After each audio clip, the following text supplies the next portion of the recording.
Лев Гумилев. От Руси до России. Очерки этнической истории. Эпиграф. Соответствовать самому себе можно в любой период истории. Можно жить, оставаясь самим собой, обрекая себя на сложную судьбу, и тогда, быть может, именно вы прикоснетесь к струне истории, и она зазвучит от вашей руки. Лев Гумилев. Вместо предисловия. Сегодня в нашей стране наблюдается небывалый рост интереса к истории. Чем он вызван? На чем основан? Часто можно слышать, что, запутавшись в проблемах современных, люди обращаются к истории в поисках выхода из тяжелых ситуаций, как говорили в старину, за поучительными примерами. Пусть так, но в таком случае интерес к истории свидетельствует и о другом. Современность и история воспринимаются большинством наших соотечественников как принципиально разные, несовместимые временные стихии. Часто история и современность просто сталкиваются лбами. Нам интересна только современность, и нужно знание только о ней.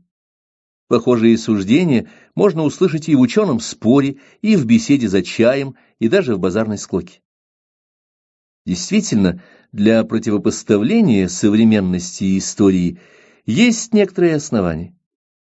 Само слово «история» подразумевает бывшее раньше, не сегодняшнее, а значит, историческая наука немыслима без учета изменений, отделяющих вчера от сегодня. Количество и масштабы этих изменений могут быть ничтожны, но вне их истории не существует. Говоря «современность», мы, напротив, имеем в виду некоторую привычную и кажущуюся нам стабильной систему взаимоотношений внутри страны и вне ее. Вот это-то привычное, знакомое, почти неизменное и понятное и противопоставляется обычной истории, чему-то неочевидному, неосязаемому и потому непонятному. А дальше просто. Если мы не можем с современной точки зрения объяснить действия исторических персонажей, это значит, что они не были образованы, обладали многочисленными сословными предрассудками и вообще жили без благ научно-технического прогресса. Тем хуже для них. И ведь мало кому приходит в голову, что в свое время прошлое тоже было современностью. Значит, видимое постоянство современности – обман, и сама она ничем не отличается от истории. Все хваленое настоящее – лишь момент, тут же становящийся прошлым, а вернуть сегодняшнее утро ничуть не легче, чем эпоху пунических или наполеоновских войн. И как это ни парадоксально, именно современность мнима, а история реальна. Для нее характерна смена эпох, когда внезапно рушится равновесие народов и держав. Малые племена совершают великие походы и завоевания, а могучие империи оказываются бессильными. Одна культура сменяет другую, а вчерашние боги оказываются никчемными истуканами. Чтобы понять исторические закономерности, работали поколения настоящих ученых, книги которых до сих пор находят своего читателя. Итак, история – это постоянные изменения, вечная перестройка кажущейся стабильности. Взглянув в каждый отдельный момент на определенную территорию, мы видим как бы фотографический снимок, относительно устойчивую систему из взаимосвязанных объектов, географических, ландшафтов, социально-политических, государств, экономических, этнических. Но как только мы начинаем изучать не одно состояние, а множество их, то есть процесс, картина резко меняется и начинает напоминать скорее детский калейдоскоп, а не строгое картографическое изображение с сухими надписями. Взглянем, к примеру, на Евразию в начале I века нашей эры. Западную оконечность великого евразийского континента занимала Римская империя. Эта держава, выросшая из крошечного городка, основанного племенем латинов за 8 столетий до нашей эры, вобрала в себя множество народов. В состав империи органично влились культурные эллины, остававшиеся, в общем, лояльными подданными очень долгое время. С германцами же, жившими за Рейном, римляне, напротив, начали воевать. И хотя их победоносные полководцы Германик и будущий император Тиберий доходили во главе легионов до Эльбы, уже к середине I века нашей эры от покорения германцев римляне отказались. К востоку от германцев обитали славянские племена, римляне называли их, как и германцев, варварами, но в действительности это был совершенно другой народ, отнюдь не друживший с германцами. Еще восточнее, в беспредельных степях Причерноморья и Казахстана, мы обнаруживаем в это время народ, мало напоминающий европейский, сарматов, а на границе с Китаем, на территории нынешней Монголии, кочевал народ хунны. Восточная окраина Евразии, так же как и западная, была занята огромной державой, империей Хань. Китайцы, подобно римлянам, считали себя культурным, цивилизованным народом, живущим среди окружающих их варварских племен. Друг с другом римляне и китайцы практически не сталкивались, однако связь между ними все же была. Нитью между двумя империями, невидимой, но прочной, стал Великий Шелковый путь. По нему китайский шелк тек в Средиземноморье, оборачиваясь золотом и предметами роскоши. Но и на Великом Шелковом пути китайцы и римляне не встречались, ибо ни те, ни другие не ходили с караванами. С ними ходили сагдийцы, обитатели Средней Азии, и евреи, осваивавшие международную торговлю. Под их руководством караваны пересекали огромные пространства континента, а на окраинах его, в римских крепостях и на Великой Китайской стене, часовые день и ночь охраняли покой цивилизованных империй. Зададимся простым вопросом. А что помешало этой отлаженной статичной системе отношений дожить до нашего времени? Почему мы сегодня не видим ни римлян, ни Великого Шелкового пути? Да потому что уже в конце I – начале II века нашей эры положение изменилось принципиально. Пришли в движение многие народы, да то ли спокойно жившие в привычных им условиях. Десантом готов, обитателей Скандинавии в устье Вислы, началось великое переселение народов, ставшее в IV веке причиной гибели единой Римской империи. Тогда же начали свое продвижение и славяне, покидавшие территорию между Вислой и Тисой и распространившиеся впоследствии от Балтики на севере до Адриатики и Балкан на юге, от Эльбы на западе до Днепра на востоке. Племя даков, занимавшее территорию современной Румынии, начало войну с Римом, и империи потребовалось 20 лет борьбы, чтобы силами всего Средиземноморья, объединенными военным и государственным гением императора Трояна, победить этот народ.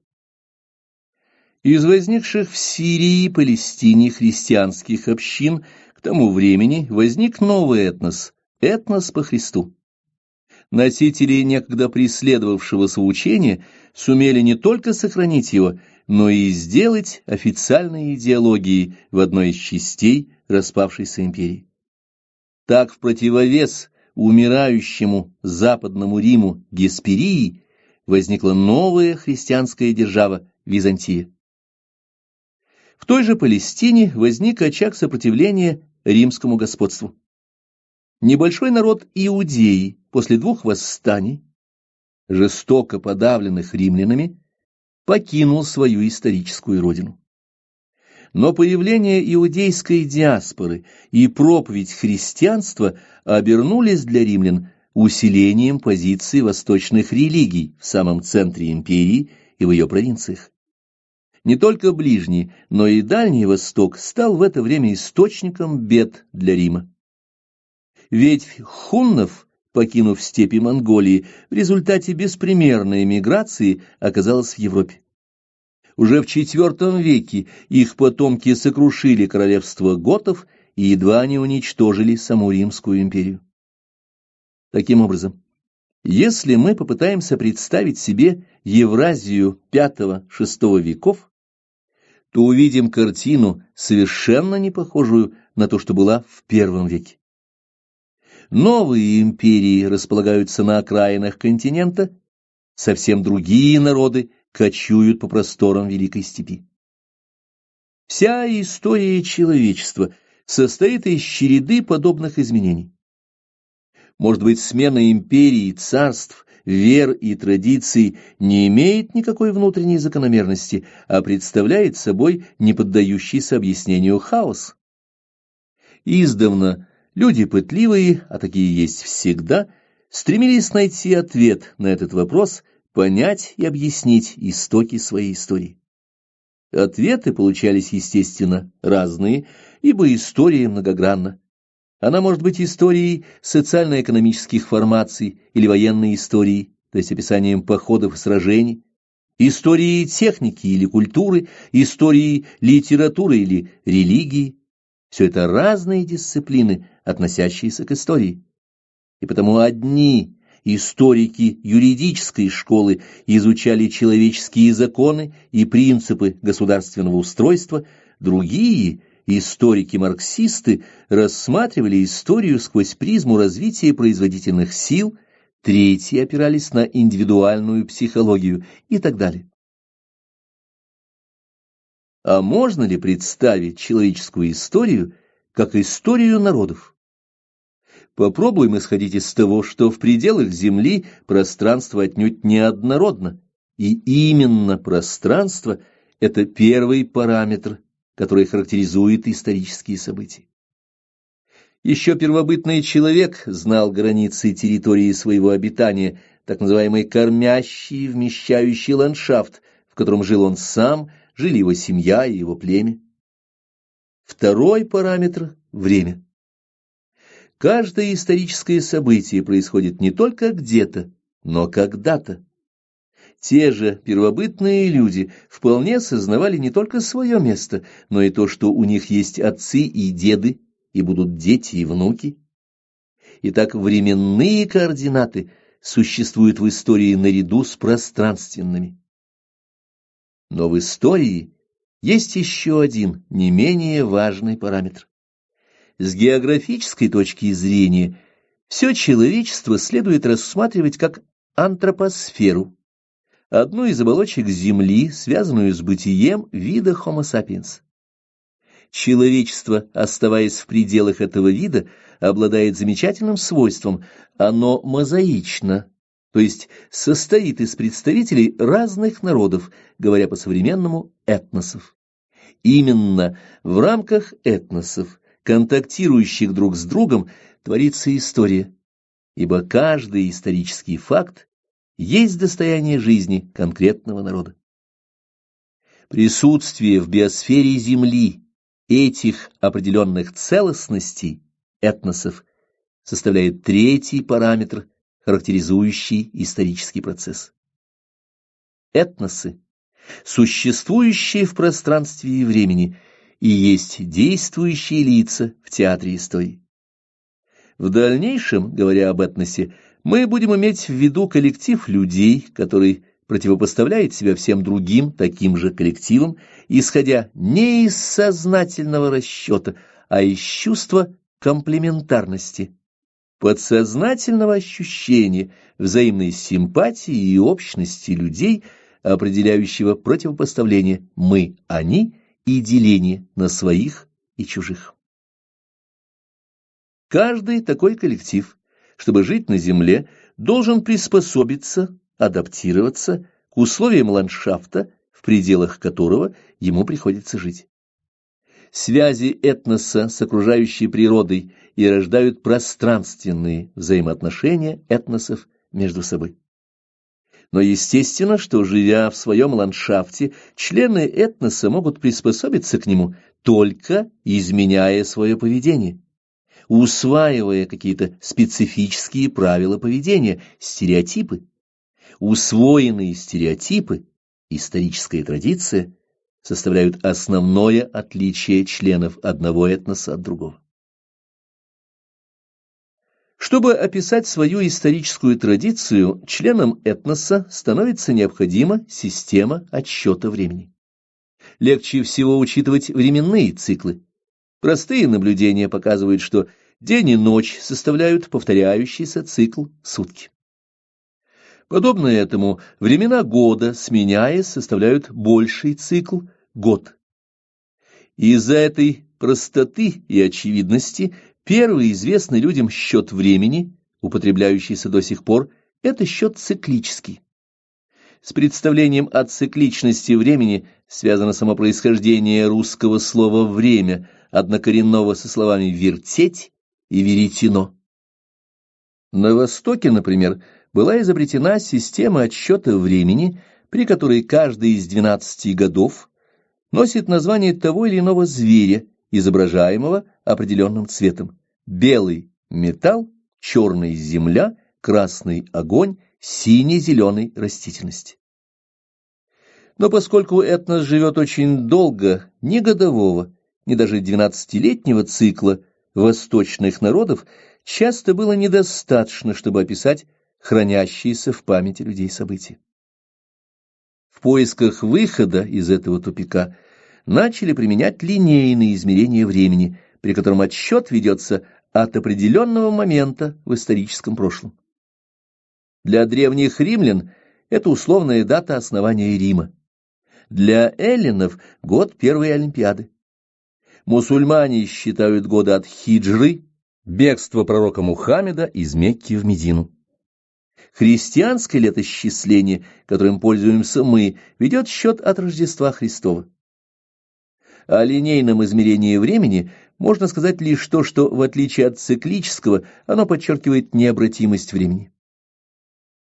На Востоке существовал еще один способ осознания и отсчета времени. Вот пример такого исчисления. Царевна из южно-китайской династии Чен, уничтоженной северной династией Суй, попала в плен. Она была отдана в жены тюркскому хану, желавшему породниться с китайской императорской семьей. Царевна скучала в степях и сочиняла стихи. Одно из ее стихотворений звучит так: «Предшествует слава и почесть беде, ведь мира законы, круги на воде. Во времени блеск и величие умрут, сравняются, сгладятся башня и пруд. Хоть ныне богатство и роскошь у нас, недолг всегда безмятежности час. Не век опьяняет нас чаша вина, звенит и смолкает на лютне струна. Я царскую дочерью прежде была, а ныне в орду кочевую зашла, скиталась без крова и ночью одной. Восторг и отчаяние были со мной. Превратность царит на земле из кони, примеры ты встретишь, куда ни взгляни. И песня, что пелась в былые года, изгнанника сердце тревожит всегда.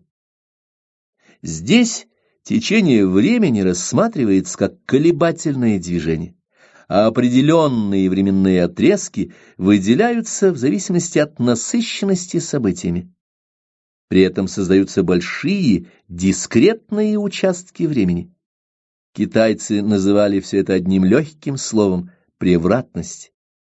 Каждая превратность происходит в тот или иной момент исторического времени и, начавшись, неизбежно кончается, сменяясь другой превратностью.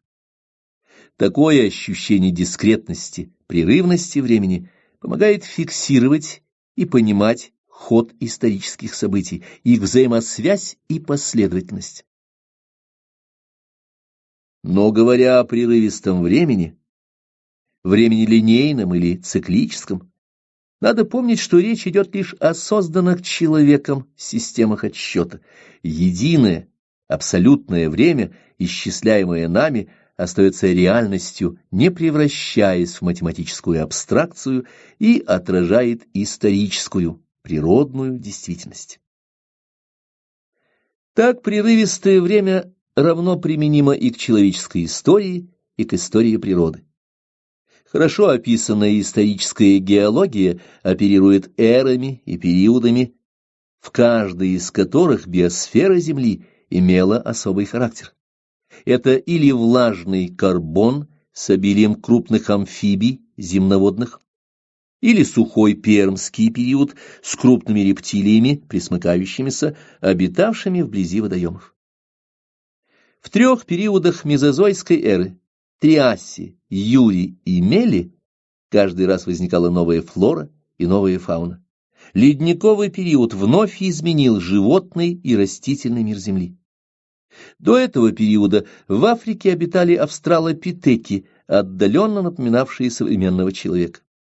После ледникового периода появились неандертальские люди с огромной головой и сильным коренастым туловищем. При неизвестных нам обстоятельствах неандертальцы исчезли и сменились людьми современного типа, людьми разумными. В Палестине сохранились материальные следы столкновения двух видов людей, разумных и неандертальских. В пещерах Схул и Табун на горе Кармель обнаружены останки помесей двух видов. Трудно представить условия появления этого гибрида, особенно если учитывать, что неандертальцы были каннибалами. В любом случае новый, смешанный вид оказался нежизнеспособным. Итак, неандертальцы исчезли, и в наше время Земля заселена людьми, хотя и 5 раз, но принадлежащими к одному биологическому виду. Следовательно, мы вправе считать, что прямой преемственности между неандертальцами и современными людьми нет. Но точно так же нет ее и между кроманьонскими охотниками на мамонтов и древними кельтами, между римлянами и румынами, между хуннами и мадьярами. В истории этносов, народов, как в истории видов, мы сталкиваемся с тем, что время от времени на определенных участках Земли идет абсолютная ломка, когда старые этносы исчезают и появляются новые. Древности принадлежат филистимляне и халдеи, македоняне и этруски. Их сейчас нет, но когда-то не было англичан и французов, шведов и испанцев. Итак, этническая история состоит из начал и концов. Но откуда же и почему возникают эти новые общности, вдруг начинающие отделять себя от соседей? Нет, знаем о вас, вы немцы, а мы французы. Понятно, что любой этнос имеет предка, даже не одного, а нескольких. Например, для русских предками были и древние русичи, и выходцы из Литвы и Орды, и местные финно-угорские племена. Однако установление предка не исчерпывает проблемы образования нового этноса. Предки есть всегда, а этносы образуются достаточно редко и во времени, и в пространстве. Казалось бы, на поставленный вопрос нет ответа. Но вспомним, что точно так же 100 лет назад не было ответа на вопрос о происхождении видов. В прошлом веке, в эпоху бурного развития теории эволюции, как до, так и после Дарвина, считалось, что отдельные расы и этносы образуются вследствие борьбы за существование.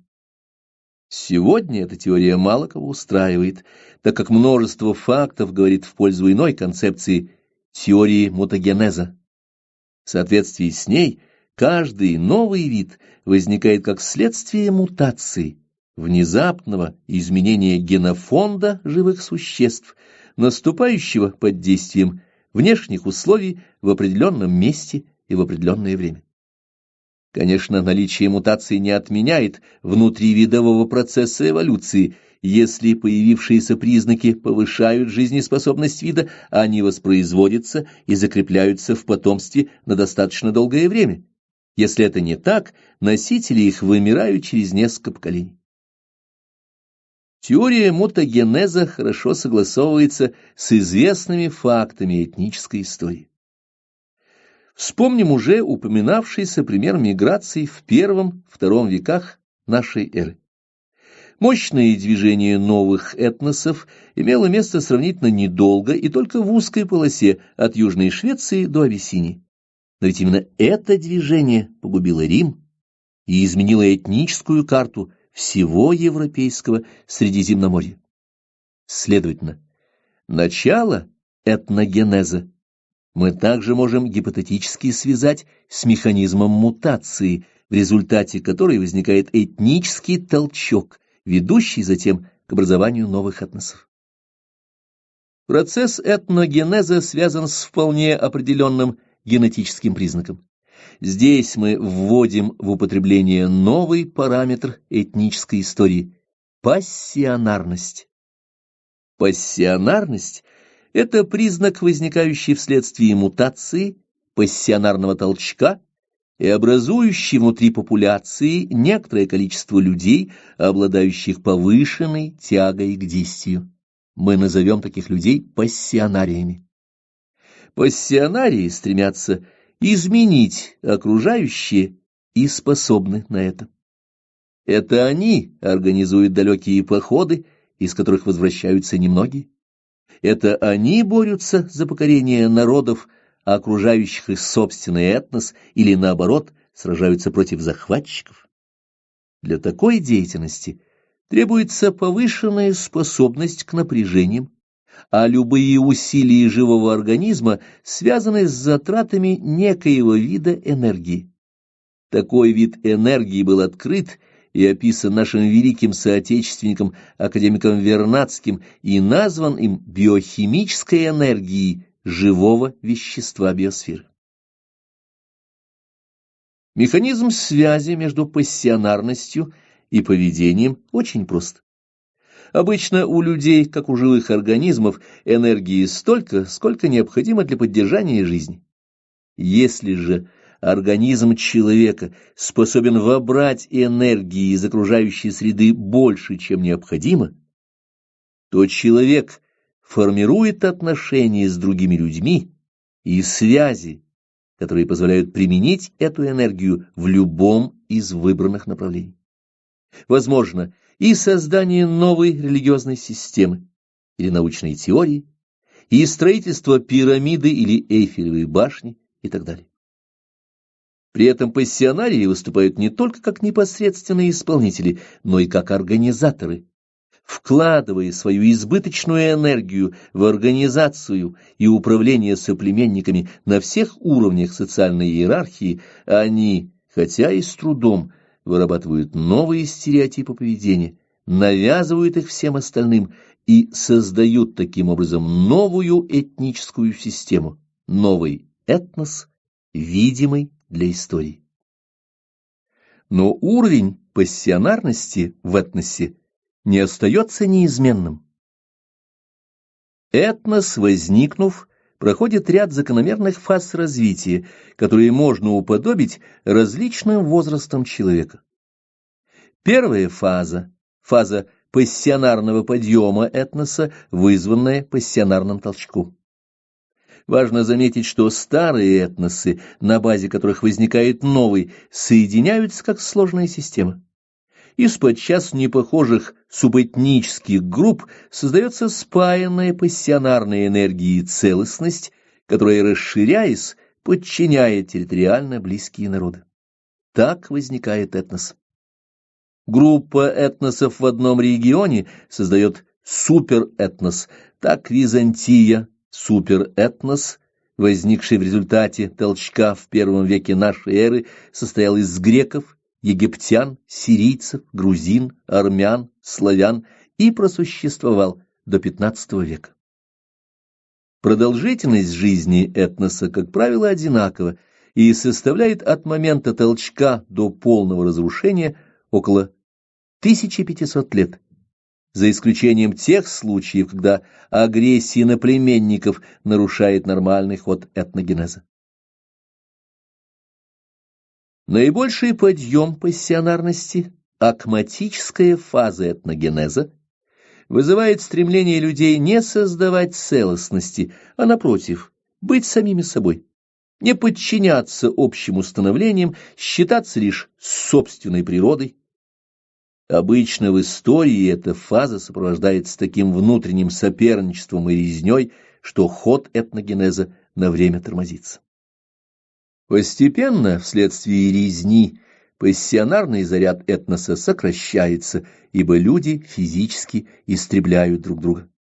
Начинаются гражданские войны, и такую фазу мы назовем фазой надлома. Как правило, она сопровождается огромным рассеиванием энергии, кристаллизирующейся в памятниках культуры и искусства. Но высший рассвет культуры соответствует спаду пассионарности, а не ее подъему. Кончается эта фаза обычно кровопролитием. Система выбрасывает из себя излишнюю пассионарность, и в обществе восстанавливается видимое равновесие. Этнос начинает жить по инерции, благодаря приобретенным ценностям. Эту фазу мы назовем инерционной. Вновь идет взаимное подчинение людей друг другу. Происходит образование больших государств, создание и накопление материальных благ. Постепенно пассионарность иссякает. Когда энергии в системе становится мало, ведущее положение в обществе занимают субпассионарии, люди с пониженной пассионарностью. Они стремятся уничтожить не только беспокойных пассионариев, но и трудолюбивых, гармоничных людей. Наступает фаза обскурации, при которой процессы распада в этносоциальной системе становятся необратимыми. Везде господствуют люди вялые и эгоистичные, руководствующиеся потребительской психологией. А после того, как субпассионарии проедят и пропьют все ценное, сохранившееся от героических времен, наступает последняя фаза этногенеза, мемориальная, когда этнос сохраняет лишь память о своей исторической традиции. Затем исчезает и память. Приходит время равновесия с природой, гомеостаза, когда люди живут в гармонии с родным ландшафтом и предпочитают великим замыслам обывательский покой. Пассионарности людей в этой фазе хватает лишь на то, чтобы поддерживать налаженное предками хозяйство. Новый цикл развития может быть вызван лишь очередным пассионарным толчком, при котором возникает новая пассионарная популяция, но она отнюдь не реконструирует старый этнос, а создает новый, давая начало очередному витку этногенеза, процесса, благодаря которому человечество не исчезает с лица земли. Часть первая. Киевская держава. Глава первая. Славяне и их соседи. Две Европы. Попробуем посмотреть с точки зрения сказанного выше на этническую историю нашей страны. В те века, когда начиналась история нашей Родины и ее народов, человечество населяло землю крайне неравномерно. При этом одни народы жили в горах, другие в степях или глухих лесах, третьи на берегах морей. И все создавали совершенно особые культуры, не похожие друг на друга, но связанные с теми ландшафтами, которые их кормили.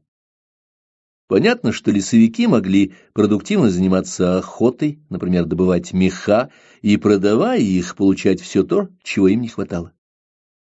Но этого не могли делать ни обитатели знойного Египта, где пушных животных не было, ни насельники Западной Европы, где горностаи были столь редки, что их мех шел лишь на королевские мантии, ни степняки, занимавшиеся скотоводством. Зато у степняков было в изобилии молоко и мясо.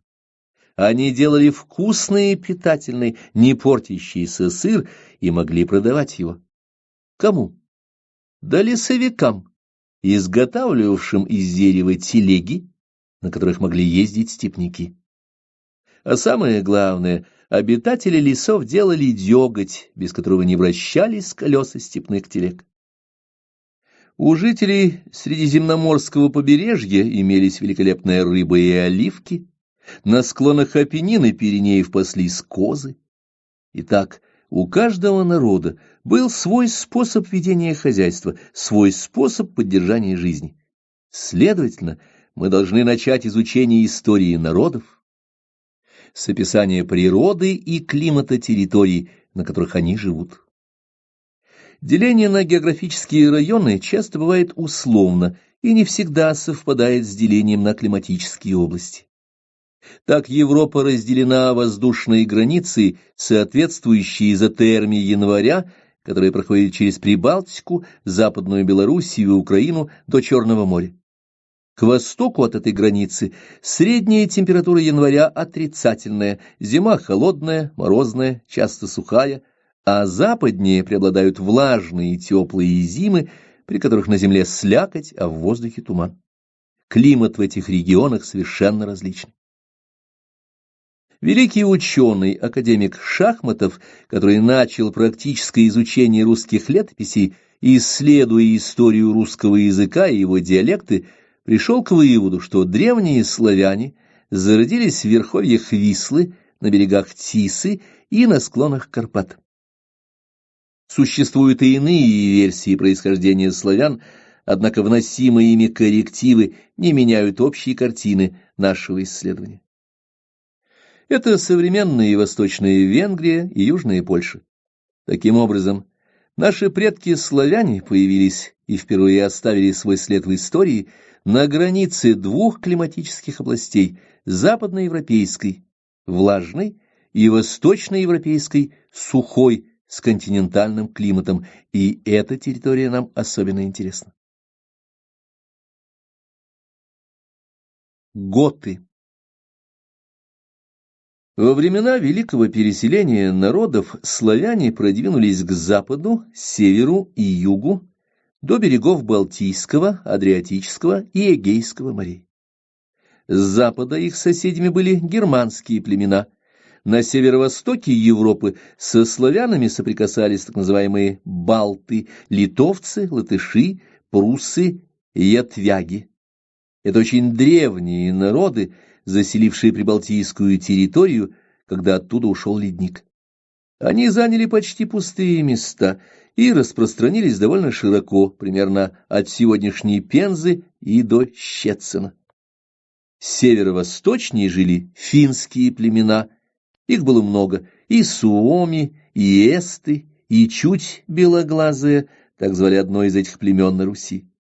Дальше жили зыряне, чуть заволоцкое и много других народов. Все было, как уже говорилось, достаточно стабильно до II века нашей эры, когда в результате пассионарного толчка началось великое переселение народов. А началось оно так.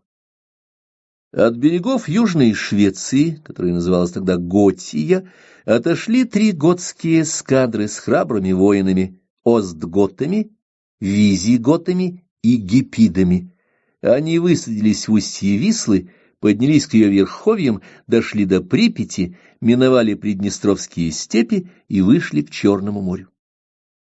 Там готы, народ привычный к мореплаванию, построили корабли и начали совершать набеги на бывшую Элладу, Грецию. Захватывая города, готы грабили их, а жителей брали в плен. Греция принадлежала в то время Римской империи, и император Деций, страшный гонитель христиан, очень хороший полководец и смелый человек, выступил против готов, которые уже пересекли Дунай и вторглись на территорию Византии. Великолепная римская пехота, хорошо обученная, вооруженная короткими мечами, более удобными в бою, чем длинные, столкнулась с одетыми в шкуры готами, которые были вооружены длинными копьями. Казалось бы, у готов не было шансов на победу, но, к удивлению современников, римская армия была полностью разбита, потому что готы, умело маневрируя, завели ее в болото, где римляне увязли по щиколотку. Легионы лишились маневренности, готы кололи римлян копьями, не давая тем возможности вступить в бой. Погиб и сам император Деций. Это случилось в 251 году. Готы стали хозяевами устья Дуная, где поселились визиготы, и современной Трансильвании, где поселились гепиды. Восточнее, между Доном и Днестром, воцарились остготы, и их царь Германарих, IV век, очень воинственный и храбрый человек, подчинил себе почти всю Восточную Европу, земли Мордвы и Мери, верховье Волги, почти все Поднепровье, степи до Крыма и сам Крым. Могучее государство готов погибло, как это нередко бывало, из-за измены подданных и жестокости правителя. Германариха покинул один из вождей подвластного готам племени Россомонов. Не терпевший измены, страшный в своей ярости старый король приказал разорвать дикими конями жену вождя. «Так страшно убить нашу сестру», — возмутились братья погибшей Сар и Амми. И вот однажды на королевском приеме они подошли к Германариху и, выхватив из-под одежды мечи, пронзили его. Но не убили, стража успела заколоть их раньше. Однако Германарих от ран не оправился, все время болел и бразды правления потерял. А в это время с востока надвигался страшный враг — гунны. Хунны и гунны. Предки гуннов, хунны, были небольшим народом, сложившимся в IV веке до нашей эры на территории Монголии. В III веке до нашей эры они переживали тяжелые времена, так как с востока на них давили кочевники сяньби, с запада нажимали согдийцы, которых китайцы называли юэджи. Неудачными оказались и попытки хуннов принять участие в китайских междоусобицах. В Китае тогда шло объединение страны, известное в китайской историографии как «Война царств». Из 7 царств осталось одно, при этом погибло 2/3 населения страны. С китайцами, которые пленных не брали, лучше было не связываться. Хунны оказались союзниками побежденных, и получилось так, что первый хунский Шань-Юй, правитель, платил дань и восточным, и западным соседям, а южные плодородные степи уступил Китаю. Но тут сказались последствия пассионарного толчка, формирующего этнос. Хунский царевич по имени Модэ не был любим своим отцом. Его отец Шань-Юй, как все хунны и все кочевники, имевшие несколько жен, очень любил младшую жену и сына от нее. Он решил послать нелюбимого Модэ к сагдийцам, потребовавшим от хуннов заложника. Далее царь замыслил совершить набег на Согдиану, чтобы толкнуть согдийцев на убийство сына. Но тот угадал намерение отца, и когда Шань-Юй начал набег, царевич убил своего стражника и бежал. Его побег произвел такое впечатление на хунских воинов, что они сошлись во мнении: Модэ достоин многого. Отцу пришлось поставить нелюбимого сына во главе одного из уделов государства. Модэ приступил к обучению воинов. Он стал применять свистящую стрелу. В ее наконечнике делались отверстия, и при выстреле она свистела, подавая сигнал. Однажды он приказал воинам наблюдать, куда он пустит стрелу, и стрелять из луков в том же направлении. Приказал, и вдруг пустил стрелу в своего любимого коня. Все ахнули: зачем же убивать прекрасные животные? Но тем, кто не выстрелил, отрубили головы. Потом Модэ выстрелил в своего любимого сокола. Тем, кто не стрелял в безобидную птицу, тоже отрубили головы. Потом он выстрелил в свою любимую жену. Не стрелявших обезглавили. А потом, во время охоты, он встретил Шань-Юя, своего отца, и выпустил стрелу в него. Шань-Юй мгновенно превратился в подобие ежа, так утыкали его воины Модэ стрелами. Не стрелять не рискнул никто. Модэ стал царем в 209 году. Он договорился о мире с сагдийцами, но от него потребовали дани восточные кочевники, которые назывались дунху. Сначала они пожелали получить самых лучших лошадей. Тысячелийный конь, ли — китайская мера длины, приблизительно равная 580 метрам, так красиво назывался быстроногий жеребец. Некоторые хунны говорили: нельзя отдавать скакунов. Не стоит воевать из-за коней, не одобрил их Моде, и тем, кто не хотел отдавать коней, отрубил по своему обыкновению головы. Затем дунху потребовали прекрасных женщин, в том числе и жену царя. Тем, кто заявил: как можно отдать наших жен, Моде отрубил головы, сказав: жизнь наша и существование государства стоит дороже, чем женщины. Наконец дунху потребовали кусок пустой земли, которая служила границей между ними и хуннами. Это была пустыня на востоке Монголии, и некоторые считали: эта земля не нужна, ведь мы на ней не живем. Но Моде сказал: земля — основание государства, землю нельзя отдавать, и отрубил им головы. После этого приказал воинам немедленно двинуться в поход на Дунху. Он победил их, потому что хунны стали подчиняться ему беспрекословно. Затем Моде вступил в войну с Китаем. Казалось бы, эта война была не нужна. Кочевники жили в степи, а китайцы обитали южнее, за своей великой стеной, во влажной и теплой муссонной долине. Но у хуннов были причины напасть на Китай. Войско Моде окружило передовой отряд китайцев, с которым находился сам император Любан. Хунны все время обстреливали китайский отряд из луков, не давая ему передышки. Китайский император запросил мира. Некоторые из вельмож Моде предлагали убить врага, но Моде ответил: глупцы, зачем нам убивать этого китайского царя? Они выберут себе нового, пусть он живет. Ведь основные силы китайцев стоят в арьергарде, мы с ними еще не воевали. И Моде заключил с этим императором, основателем династии Хань, договор мира и родства. 198 год.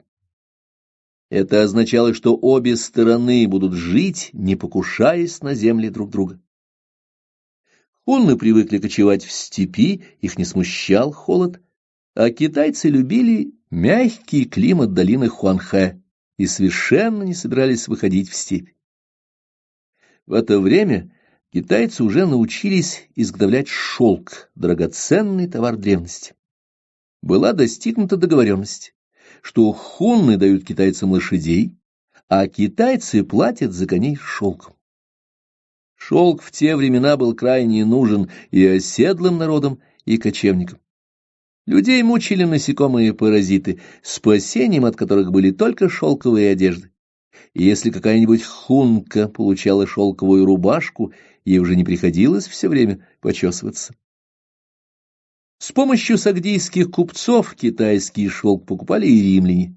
У них была та же беда. Мыла в ту пору не было, и римляне натирали тело маслом, затем счищали его скребками вместе с грязью, а после распаривались в горячей ванне. Однако мерзкие паразиты через некоторое время появлялись вновь. Красавицы-римлянки, соблазнительные и влиятельные, требовали у мужей и поклонников шелковые туники. Эти туники стоили безумно дорого, почти так же дорого, как золото. Римляне тратили на шелк огромные деньги, покупая его у купцов-посредников в Иране и Сирии, дарили своим женам, любовницам и не имели средств расплатиться с своими солдатами. Из-за неуплаты жалования солдаты поднимали восстание, и императоры и вельможи гибли в огне мятежей.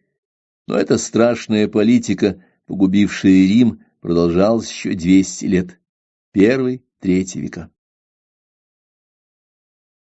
Очень неприятная ситуация была и в Китае. Китайцы получали за шелк или лошадей от степняков, или предметы роскоши из Средиземноморья. Кораллы, пурпурная краска, драгоценности доставались знати, а шелк брали у крестьян. Все желали получить как можно больше драгоценного товара, чтобы, продав его, ублажить своих жен и дочерей. Естественно, что у китайцев развилась система, при которой все делалось, как бы сегодня сказали, по блату. Все жены и наложницы императора, а императору полагался гарем, стали протаскивать своих родственников на должности правителей и начальников. Эти родственники, получив право на управление какой-либо областью, немедленно начинали прижимать крестьян, чтобы добыть деньги на взятки. Их преступления, естественно, не могли оставаться секретом для правительства. Китайцы все время писали друг на друга доносы, благо среди них было много грамотных. Наместников время от времени казнили. Но те, предвидя горькую судьбу, закапывали в землю клады, сообщая места своим детям. И потому правительство, хорошо зная нравы соотечественников, стало казнить не только преступника, но и всю его семью. Итак, торговля шелком оказалась губительной для обеих империй, римской и китайской. Между тем, противостояние Хунну и Китая продолжалось. И хотя в Китае было 50 миллионов населения, а всех хуннов около 300 тысяч, борьба, вызванная потребностью кочевников в шелке, муке и железных предметах, шла на равных. Кони китайцев были намного хуже, чем скакуны степняков. Экспедиции в хунские степи обычно заканчивались гибелью конных китайских отрядов. Когда китайцам удалось узнать, что в Средней Азии есть небесные жеребцы, породистые кони, похожие на лошадей арабской породы, они отправили туда военную экспедицию.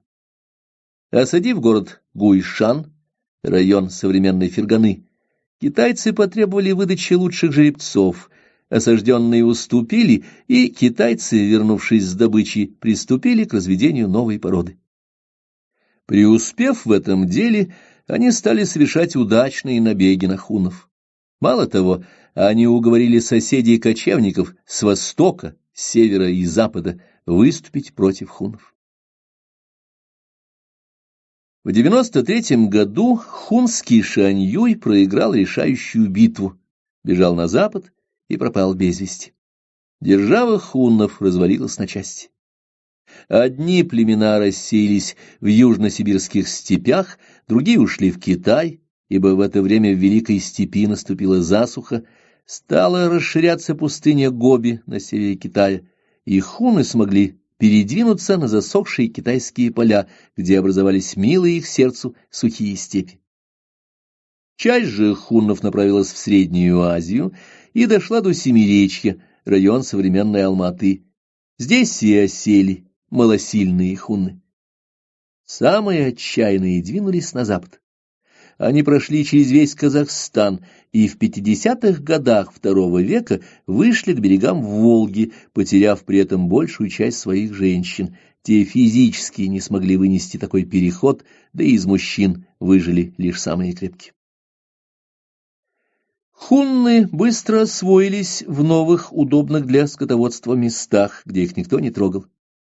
Женщинами они обзавелись, сделав набег на аланов, а объединившись и породнившись с народом вогулов, манси, хунны создали новый этнос — западных гуннов, также мало похожих на старых азиатских хуннов, как техасские ковбои на английских фермеров. Эти западные гунны, для простоты мы будем их называть гуннами, начали войну с готами. Сначала гунны завершили разгром аланов, истощив их силы бесконечной войной. Государство гуннов расширилось и заняло просторы между реками Урал, Яик и Дон. Готы пытались удержаться на рубеже Дона, но они были обессилены изнурительной борьбой со славянами. Поэтому, когда гунны через Керченский пролив, Крым и Перекоп вышли готам в тыл, те побежали. Остготы покорились гуннам, визиготы, переправившись через Дунай, оказались в Римской империи. Гибель державы готов обеспечила свободу действий славянам. Но память о былом господстве в южнорусских степях готов некогда захвативших славянского вождя Божа и распявших 70 славянских старейшин, сохранился. Вернемся к готам, укрывшимся в Византии. Они исповедовали христианство по арианскому обряду. Арианство — учение александрийского священника Ария, 256-336 годы, по которому Бог Сын Христос не равен Богу Отцу, а лишь подобен Ему. Это учение было осуждено на соборе в Никее в 325 году. А в Восточной Римской империи восторжествовало никейское православие. Союза и дружбы не получилось. Римляне потребовали, чтобы переходящие Дунай готы сдавали оружие, и те согласились. Но когда императорские чиновники стали обирать готов, требовать с них взятки, отнимать жен, детей и имущество, оказалось, что готы сохранили достаточно оружия, чтобы поднять восстание. В 378 году при Адрианополе восставшие сразились с римлянами, разбили их, убили императора Валента и подошли к стенам Константинополя. Хотя город был хорошо укреплен, у готов были все шансы его взять, однако римлянам помог странный случай. В римской армии был отряд конных арабов. Всадники кружили вокруг пеших готов. Один из готов отстал, и арабский всадник нагнал его и, ударив копьем, сбил с ног. Затем, спрыгнув с коня, перерезал врагу горло, напился крови, закинул голову и завыл. Испуганные готы решили, что это оборотень. Они отступили от Константинополя и отправились грабить Македонию и Грецию. Усмирить их оказалось нелегко даже Феодосию Великому. Но мы оставим готов сводить счеты с Римской империей и вернемся в Восточную Европу, к славянам и русам. Существуют различные гипотезы о происхождении русов, которых на разных языках называли по-разному: рутены, росы, руги. Автор склонен видеть в них племя древних германцев. Славяне участвовали в готско-гунской войне и, естественно, на стороне гуннов. К несчастью для гуннов и славян, великий вождь и завоеватель Аттила в 453 году заболел и умер. После него осталось 70 детей и молодая вдова, даже не потерявшая невинность. Возник вопрос о наследнике. Все сыновья Аттилы претендовали на престол отца, а покоренные племена поддерживали разных царевичей. Большинство гуннов встало на сторону вождя Эллака, но против него выступили гиппиды и остготы. В битве при Недао, славянское название этой реки Недава, гунны были разбиты, Эллак погиб. 454 год. Попытки гуннов бороться с византийцами привели их к поражению на Нижнем Дунае. На востоке, в Поволжье, гуннов разбили 463 год и подчинили себе сарагуры. Часть уцелевших гуннов ушла на Алтай, другие на Волгу, где, смешавшись с аборигенами, они образовали народ чувашей. Место действия осталось пустым. Рождение Киевской державы. В VI-VIII веках славяне, народ сильный и энергичный, имели большие успехи. Население множилось не столько за счет моногамных браков, сколько благодаря пленным наложницам. Славяне распространились на север, где их звали Венеды. Это слово поныне сохранилось в эстонском языке. На юге их звали Склавины, а на востоке — Анты. Украинским историком Брайчевским установлено, что греческое слово «анты» значит то же, что славянское «поляне». Сохранилось слово женского рода «поляница» в значении богатырша. Но слово «поляне» в аналогичном значении сегодня не используется, так как тюркское слово «богатырь» вытеснило его из употребления. К VI веку славяне заняли Волынь, Волынине и южные степи, вплоть до Черного моря, Тиверцы и Уличи. Заняли славяне также и бассейн Припяти, где поселились древляне, и Южную Белоруссию, где осели дреговичи, Дрягва, болото. В северной части Белоруссии расселились западные славяне, венеды. Кроме того, уже в VII или VIII веках два других западнославянских племени, Радимичи и Вятичи, распространились на юг и восток до Сожа, притока Днепра, и до Оки, притока Волги, поселившись среди местных угро-финских племен. Для славян было бедствием соседство с древними русами, которые сделали своим промыслом набеги на соседей. В свое время русы, побежденные готами, бежали частично на восток, частично на юг, в низовье Дуная, откуда они пришли в Австрию, где попали в зависимость от герулов Одоакра. Дальнейшая судьба этой ветви нам не интересна. Часть русов, ушедшая на восток, заняла 3 города, которые стали опорными базами для дальнейших походов. Это были Куяба, Киев, Арзания, Белоозеро и Старая Русса. Русы грабили своих соседей, убивали их мужчин, а захваченных в плен детей и женщин продавали купцам-работорговцам. Славяне селились небольшими группами в деревнях. Обороняться от русов, оказавшихся жуткими разбойниками, им было трудно. Добычей русов становилось все ценное, а ценным тогда были меха, мед, воск и дети. Неравная борьба длилась долго и закончилась в пользу русов, когда к власти у них пришел Рюрик. Биография Рюрика непроста. По профессии он был варяг, то есть наемный воин, по своему происхождению рус. Кажется, у него были связи с Южной Прибалтикой. Он якобы ездил в Данию, где встречался с франкским королем Карлом Лысым. После, в 862 году, он вернулся в Новгород, где захватил власть при помощи некоего старейшины Гостомысла. Мы не знаем точно, означает ли слово «гостомысл» собственное имя человека или нарицательное обозначение того, кто мыслит, то есть сочувствует гостям, пришельцам.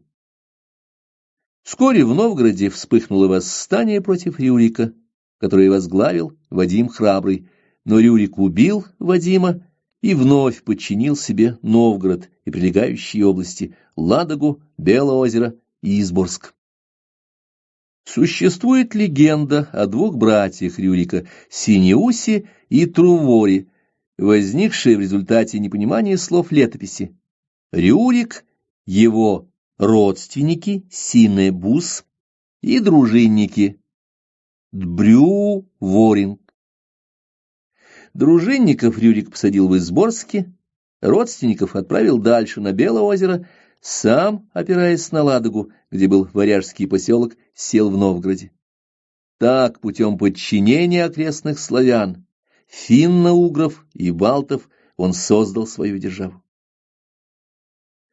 Согласно летописи, Рюрик умер в 879 году, оставив сына, которого звали Игорь, по-скандинавски Ингвар, то есть младший.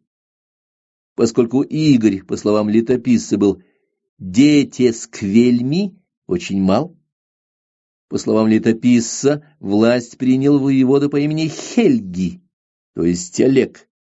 Хельги — это было даже не имя, а титул скандинавских вождей, означавший одновременно колдун и военный вождь. Олег с воинами двинулся по великому пути из варяг в греки, из Новгорода к югу по речке Ловоть, где была Переволока, и дальше по Днепру, попутно заняв Смоленск.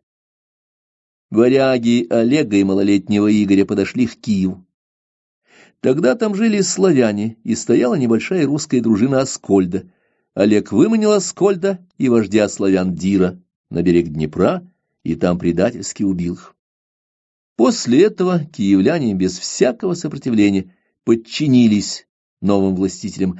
Это произошло в 882 году. Олег занял Псков и в 883 году обручил малолетнего Игоря с псковитянкой Ольгой. Ольга — это женский род имени Олег. Здесь мы, скорее всего, вновь сталкиваемся с титулом, не зная настоящего имени исторического лица. Вероятно, Ольга, как и Игорь, во время обручения была ребенком. К IX веку раскол славянского единства привел к созданию новых, ранее не существовавших народов. В результате смешения славян с иллирийцами появились сербы и хорваты, а во Фракии смешение с пришлыми кочевниками положило начало болгарскому этносу. Какие-то славянские племена проникли в Грецию и Македонию, дойдя до Пелопоннеса, который они назвали Мореей, от слова «море». Растущая пассионарность славян разбросала их по всей Европе. Глава 2. Славяне и их враги. В низовьях Волги. По соседству с Киевской державой в Восточной Европе зарождалось могучее государство — Хазарский каганат. История его заслуживает внимания. Сами хазары были одним из замечательных народов той эпохи. Первоначально их поселения сосредоточивались в низовьях Терека и по берегам Каспия. В то время уровень воды в Каспийском море находился на отметке 36, иными словами, на 8 метров ниже, чем сейчас. Оттого очень большой была территория Волжской дельты, доходившей до полуострова Бузачи, продолжением Ангошлака. Хазары — кавказское племя, жившее на территории современного Дагестана. Автору этих строк доводилось находить в низовьях Волги их скелеты. Казалось, они принадлежат подросткам. Длина скелета составляет около 160 сантиметров, сами кости мелкие и хрупкие. Подобный антропологический тип сохранился у терских казаков. Следы обитания хазар у Каспия сейчас скрыты наступившим морем, и лишь дагестанский виноград, принесенный хазарами с Кавказа в дельту Волги, остался свидетельством их миграции. Врагами прикаспийских хазар были степняки-буртасы и булгары, и тех и других в VI веке подчинили себе тюрки. В начавшейся у победителей династической распри одни тюрки оперлись на булгар, другие на хазар. Победили хазары и их союзники. Степные булгары бежали на Среднюю Волгу, где основали город Великий Булгар. Другая часть булгарской орды во главе с ханом Аспарухом ушла на Дунай, где, смешавшись с южнославянскими племенами, положила начало новому народу — болгарам. Но нам сейчас интересны хазары. У хазар не было государственной власти. Сейчас от языка этого племени сохранилось одно слово, служившее названием крепости — Саркел, что значит «белый дом». Тюркские, финно-угорские и славянские языки не знают ничего похожего на это имя. В VII-VIII веках хазары подверглись натиску наступавших через Кавказ арабов. В этой войне им помогли тюрки, народ очень храбрый и воинственный. Именно они первыми в Центральной Азии освоили мощное оружие конника — саблю. И было для чего? Тюрки вели частые войны с Китаем, где правила династия Тан. Династия Тан 618-907 годы управляла Китаем талантливо и успешно. Рис при танских правителях стоил дешевле, чем когда бы то ни было. Китайцы активно общались со своим Западом, тюрками, сагдийцами, тибетцами и даже арабами. Представители династии Тан мечтали о создании обширной азиатской империи, которая включала бы не только Срединную равнину, нынешний Китай, но и степи Монголии, леса Манчжурии и оазисы Согдианы. Борьба Тан за имперскую власть над Азией началась с победы над тюрками в середине VII века. Представитель разбитой тюркской династии убежал к хазарам, хазары приняли его и сделали своим ханом. Хан-тюрк их очень устраивал. Он кочевал со своей ставкой в низовьях Волги между нынешними Волгоградом и Астраханью, весной откочевывал на Терек, лето проводил между Тереком, Кубанью и Доном, а с приходом холодов возвращался на Волгу. Хазарам не приходилось содержать своего хана, он не требовал с них налогов, кормя собственным кочевым хозяйством. Хан и пришедшие с ним военная знать, удовлетворяясь дарами подданных, не вводили системы поборов и не занимались торговлей. Тюркские ханы и беки, возглавив хазар, ставших к тому времени совсем не воинственными, организовали их защиту от арабов. Те наступали из Азербайджана через Дербент на Терек и Волгу. Тюрки, народ воинов, защищали хазар от врагов и совместно с ними образовали в Прикаспии небольшое государство. И вот это тюркско-хазарское государство испытало внедрение иного народа с иными традициями и культурой. Пришельцы с юга. Изучая историю различных народов, мы постоянно сталкиваемся с повторяющимися явлениями огромного значения – миграциями населения. Миграции сильно разнятся. Случается, что народ переселяется на чужую территорию и хорошо к ней приспосабливается. Именно так распространялись славяне с верховьев Вислы до берегов Балтийского, Адриатического и Эгейского морей. Они сумели обосноваться везде. Это был молодой, сильный и очень активный народ.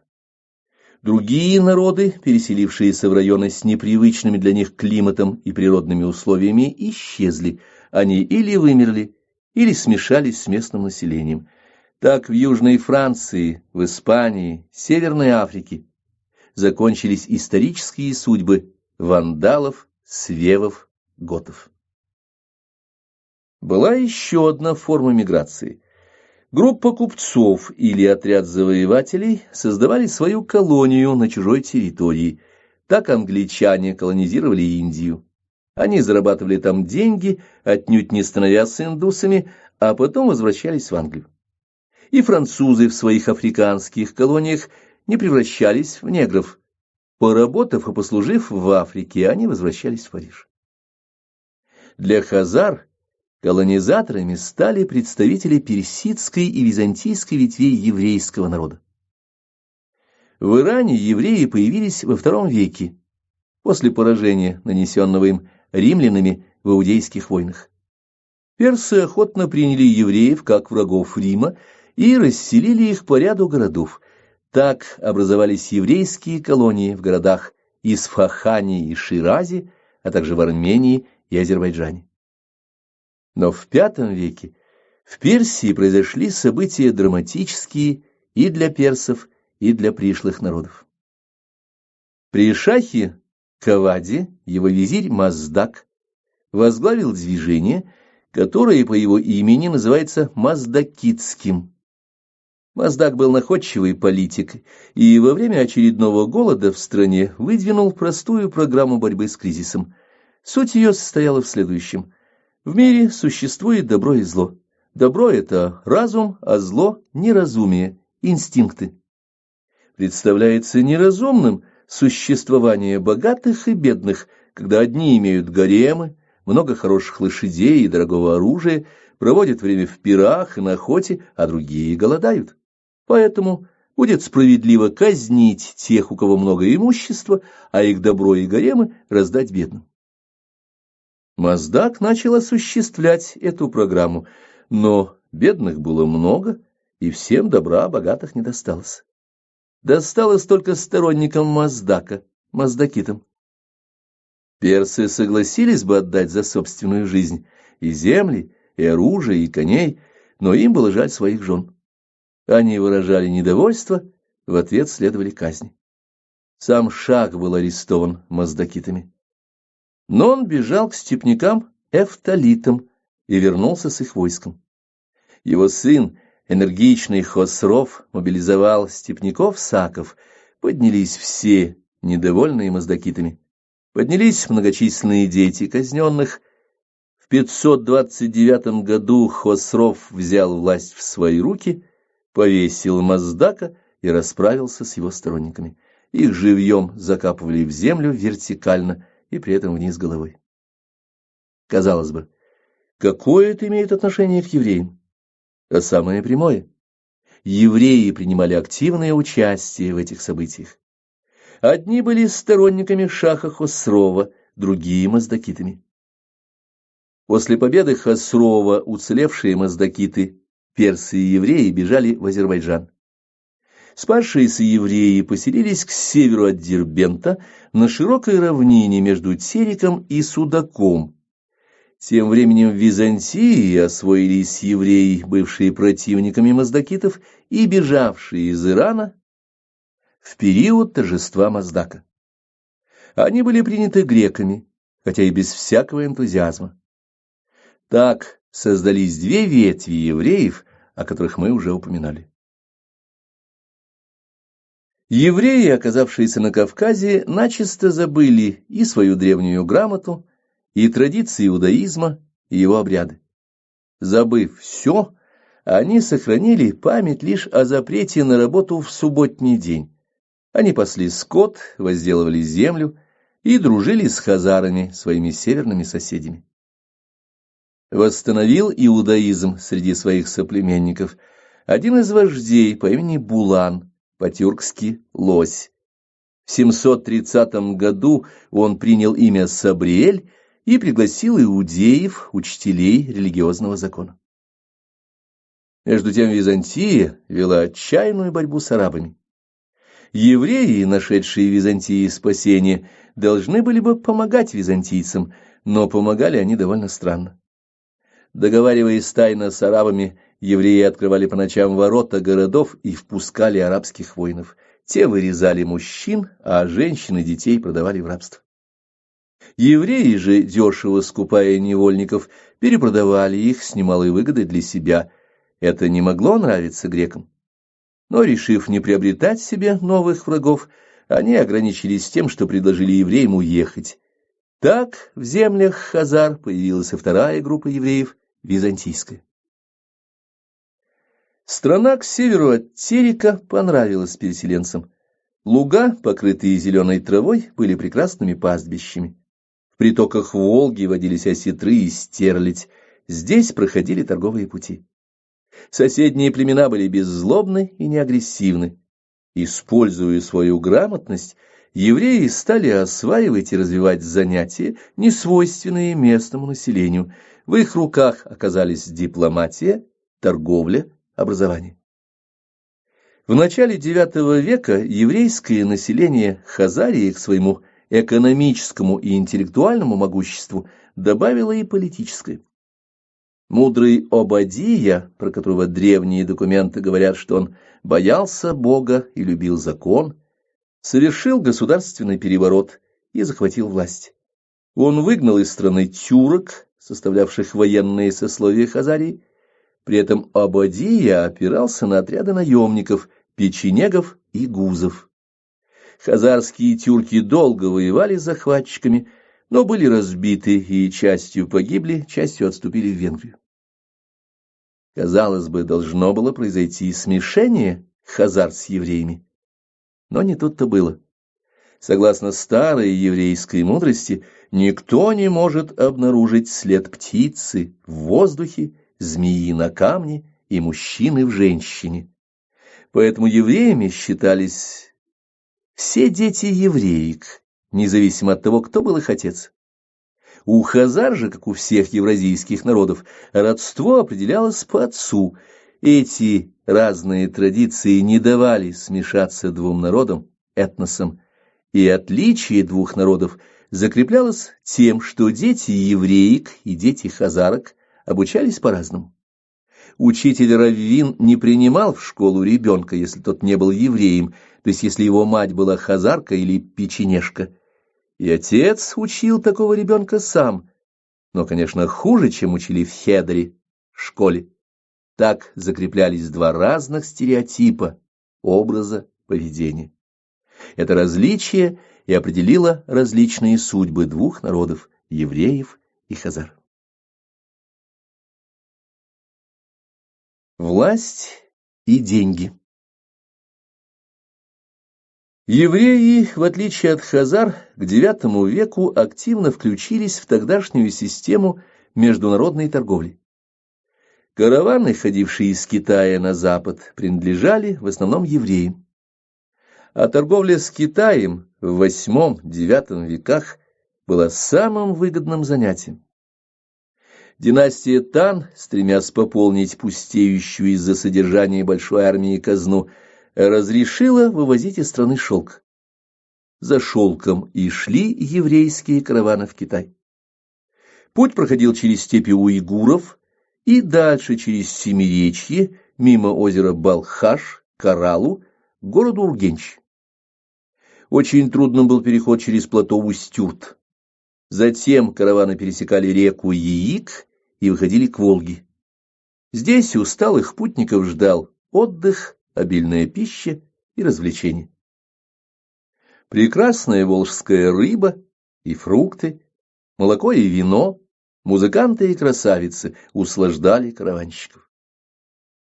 И у заправлявших экономикой Поволжья еврейских торговцев скапливались сокровища, шелка, рабы.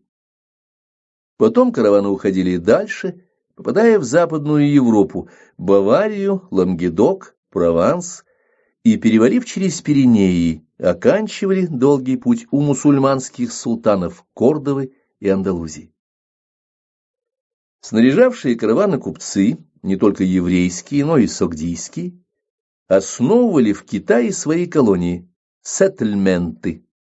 Один такой сеттельмент был на северо-западе Китая, в городе Чаньань, другой на юго-востоке, в городе Кантон. Вся тяжесть экономической политики императорского Китая ложилась на плечи крестьян, ибо шелк правительственные чиновники собирали именно с них. В результате возникло крестьянское восстание под руководством Хуан Чао 874-901 годы. Он использовал и всеобщее недовольство, и то, что правительство империи ослабло от очередных военных неудач. Восстание было направлено против засилья иностранцев. Правительство Тан обвинялось в том, что оно разрешило и поддерживало торговлю с иноземцами. Восставшие взяли Кантон, где все пришлое население было вырезано. Затем они прошли всю страну до Чань-Аня и даже заняли этот город со смешанным населением. Но горожане, защищая жен и детей, сумели выгнать повстанцев. Тем временем правительство Тан призвало на помощь два племени – тибетцев и тюрок-шато. Вождь Шато, одноглазый дракон с 4000 своих всадников и таким же отрядом тибетцев, изрубил 200-тысячное войско повстанцев. Хуан Чао погиб, спаслись только успевшие бежать, Шато пленных не брали. Правительство победило, но хозяйство Китая было подорвано восстанием. Множество крестьян было убито, вывозить стало нечего, ибо некому было вырабатывать шелк и ухаживать за тутовыми деревьями. Китай выбыл из мировой торговли. Катастрофа, постигшая караванный путь из Китая в Испанию, шелковую дорогу, конечно же, отразилась и на Хазарии. Но энергичные хазарские купцы, во главе с правителем, титул которого был Бек или Малик, нашли выход.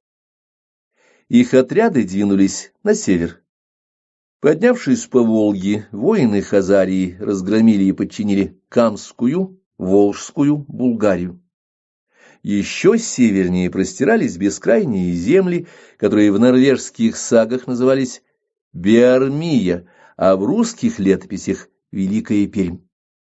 Вот тут-то купцы-рахдониты, в переводе «знающие путь», и организовали свои торговые поселения, фактории. Леса Биармии давали драгоценный мех соболей, куниц, горностаев.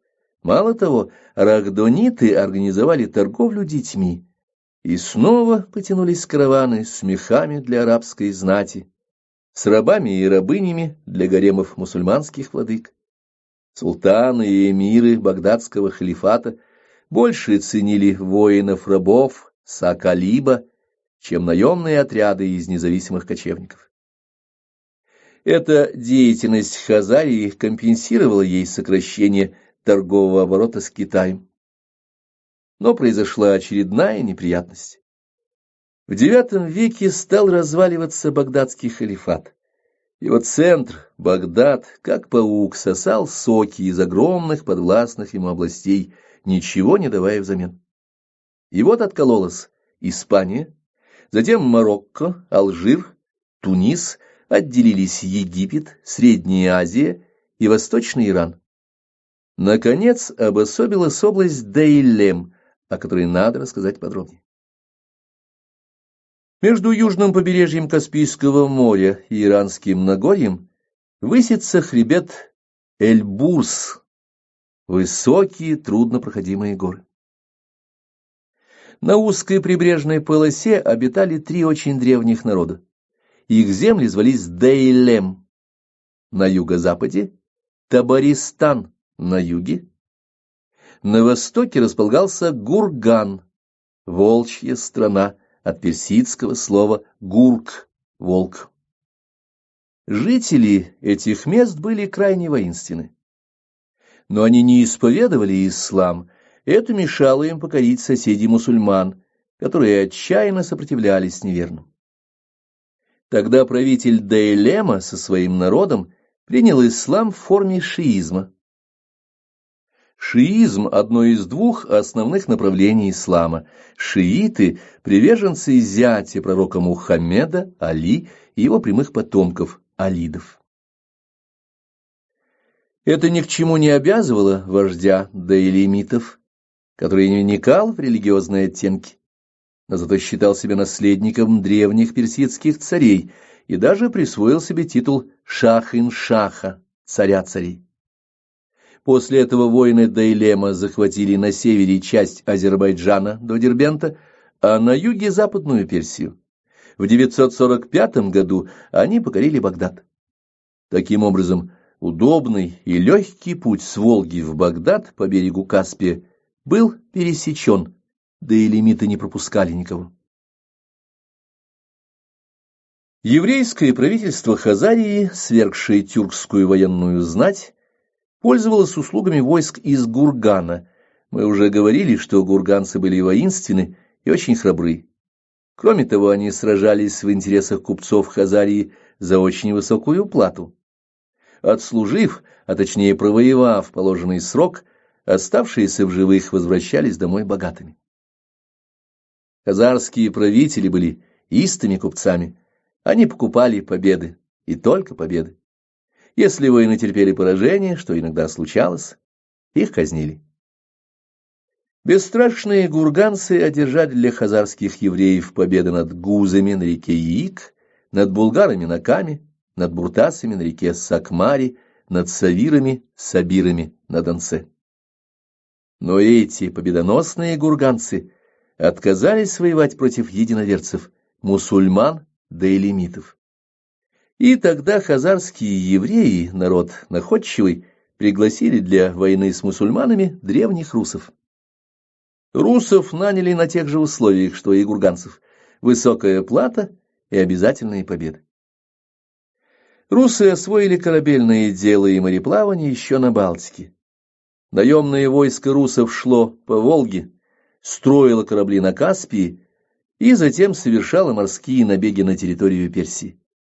В первом походе они совершенно разграбили остров Абискун. С дейлемитами русы столкнулись во время второго похода в 913 году. Дейлемиты отбили атаку, и русы, чтобы не возвращаться с пустыми руками, напали на мусульманский город Гянджу в южном Азербайджане. Тогда хазарский правитель разрешил своей гвардии, гурганцам, отомстить за единоверцев. Несколько дней сопротивлялось усталое войско русов, но было разбито мусульманами. Немногие, спасшиеся бегством, были истреблены на Волге кочевниками-буртасами. Так, гибелью закончился для русской дружины поход 913 года. Два последующих десятилетия истории Хазарии были наполнены мелкими конфликтами со славянами и уже возникшим Киевским княжеством. Опорой хазар на западе была построена еще в 834 году на берегу Волги крепость Саркел. В 939 году произошло событие чрезвычайной важности. Русский вождь, князь Игорь, захватил принадлежавший Хазарии город Самкерц, ныне Тамань, расположенный на берегу Керченского пролива. Хазарский правитель ответил на удар ударом. На русов двинулась мусульманская гвардия под командованием еврея, достопочтенного Песаха. Песах освободил Самкерц, переправился через Керченский пролив и прошел маршем по южному берегу Крыма, 940 год, истребляя христианское население. Спаслись лишь укрывшиеся в неприступном Херсонесе. Перейдя Перекоп, Песах дошел до Киева и обложил русское княжество данью. Тогда же русы выдали хазарам свои мечи, о чем и рассказывается в повести временных лет. Сказание о хазарской дани подчеркивает разницу в вооружении русов, славян и азиатских народов. Тяжелый меч – привычное оружие скандинавских и славянских богатырей. Азиаты издавна предпочитали легкую саблю. С 6-летнего возраста они учились рубить с оттяжкой на себя, и в руках взрослого сабля оказывалась страшнее меча. Но вернемся к русам и хазарам. В 943 году хазары вновь послали войско русов, уже своих данников, на Каспий для войны с дейлемитами. Русские захватили в низовьях Куры крепость Бердаа. Страшнее сабель и стрел дейлемитов оказалась вспыхнувшая в лагере русов дизентерия. Они пробились к своим ладьям и отплыли. Но, видимо, на Русь не вернулся никто, так как в русских летописях нет ни слова об этом походе. Итак, благодаря обширной торговле рабами, мехами и шелком, хазарский каганат, население которого состояло из аборигенов и пришлых евреев, в IX-X веках превратился в одну из самых богатых стран Евразии того времени. Славяно-русы и Византия. Образовавшееся русско-славянское государство с центром в Киеве быстро усилилось и сразу же начало расширяться к берегам Черного моря. В этом движении славяно-русы столкнулись с таким грозным противником, каким была в конце IX – начале X века Византия. Говоря об отношениях Киева и Византии в X веке, необходимо сразу отметить следующие обстоятельства. Во-первых, в X веке весьма изменились ландшафтно-климатические условия жизни народов Евразии, и, в частности, обитателей Северного Причерноморья. Наступила очередная вековая засуха, вследствие которой часть печенегов откочевала из Средней Азии в низовье Днепра. Печенеги в поисках союзников вступили в контакт с Византией и стали для нее надежными друзьями, а враги печенегов и Византии мадьяры выступили союзниками славян и русов и как могли поддерживали их. Во-вторых, события войн славяно-русов с Византией переданы в византийских хрониках и русских летописях с очень сильными искажениями. Вместо правдивого изложения событий мы имеем легенды, которые сочинялись летописцами в угоду начальству в зависимости от политической ситуации. Особенно характерна историческая мифология для русского летописания, знаменитой повести временных лет Нестора. Инок Нестор жил и трудился в Киево-Печерской лавре, культурном центре Киева, где в XI-XII веках были сильны антигреческие настроения.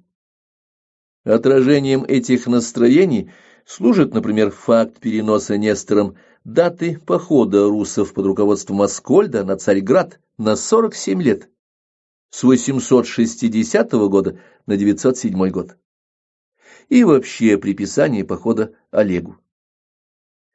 Так подвиги древнего руса в войне с Византией оказались совершенными варяжским конунгом.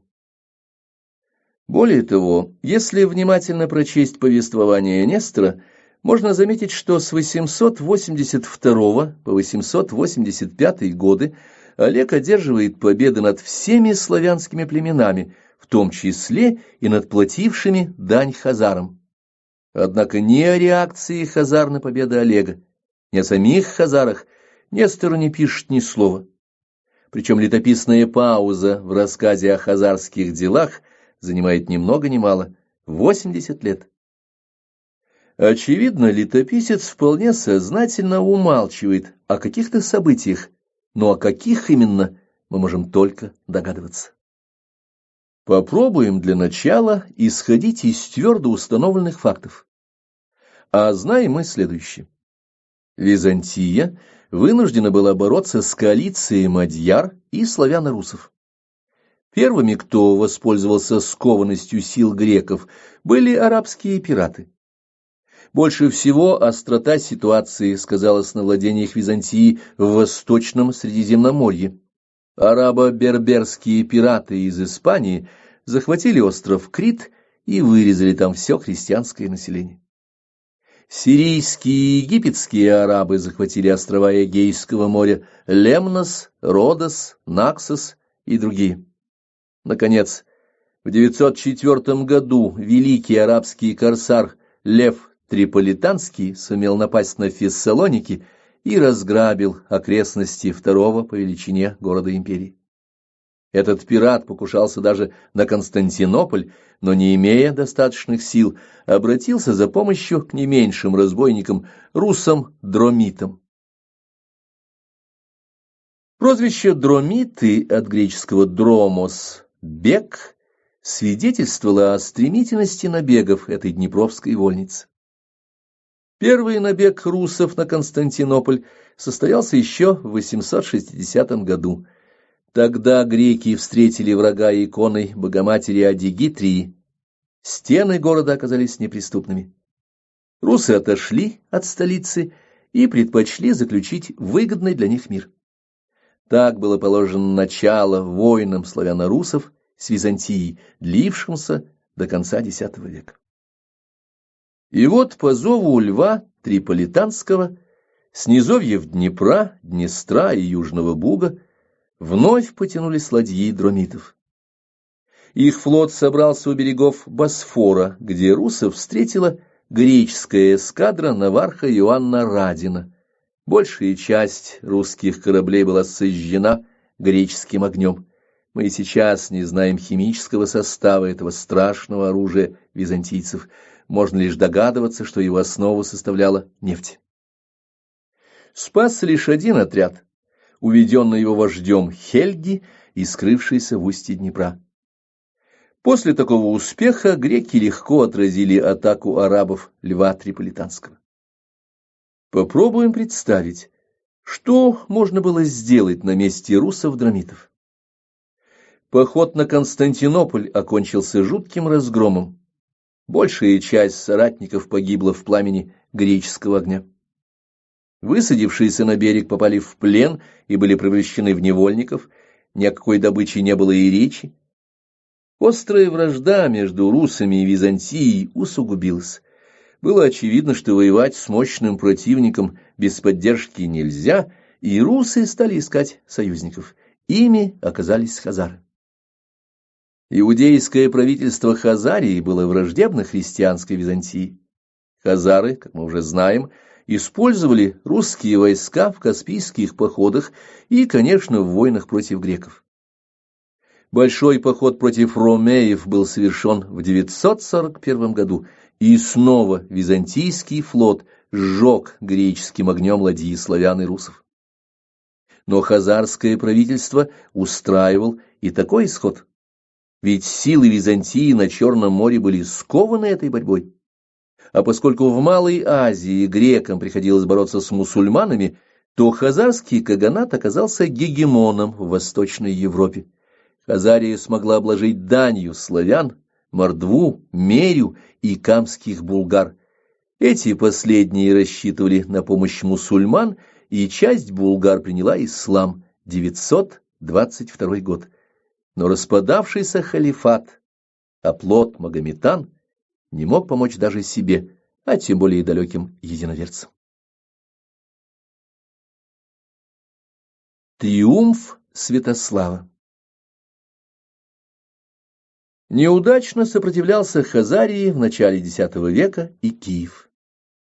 Мы помним, что попытка русов захватить сам Керчь и утвердиться на берегах Азовского моря вызвала ответный поход полководца Песаха и поставила Киев в положение данника и тильских купцов-рагдонитов.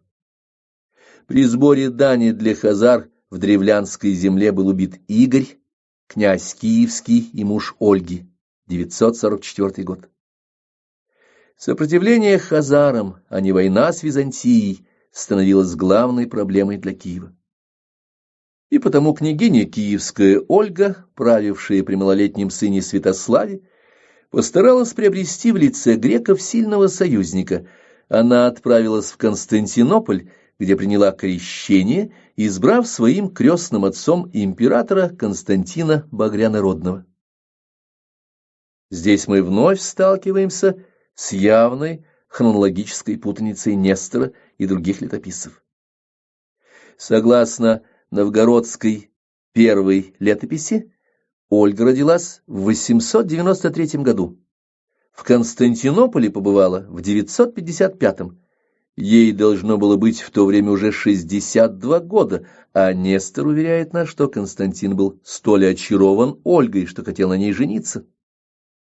По нашему мнению, поездка Ольги в Византию и крещение ее состоялись примерно на 10 лет раньше, в 946 году. Возвращаясь на твердую почву установленных фактов, мы убеждаемся в реальности похода Святослава против хазар.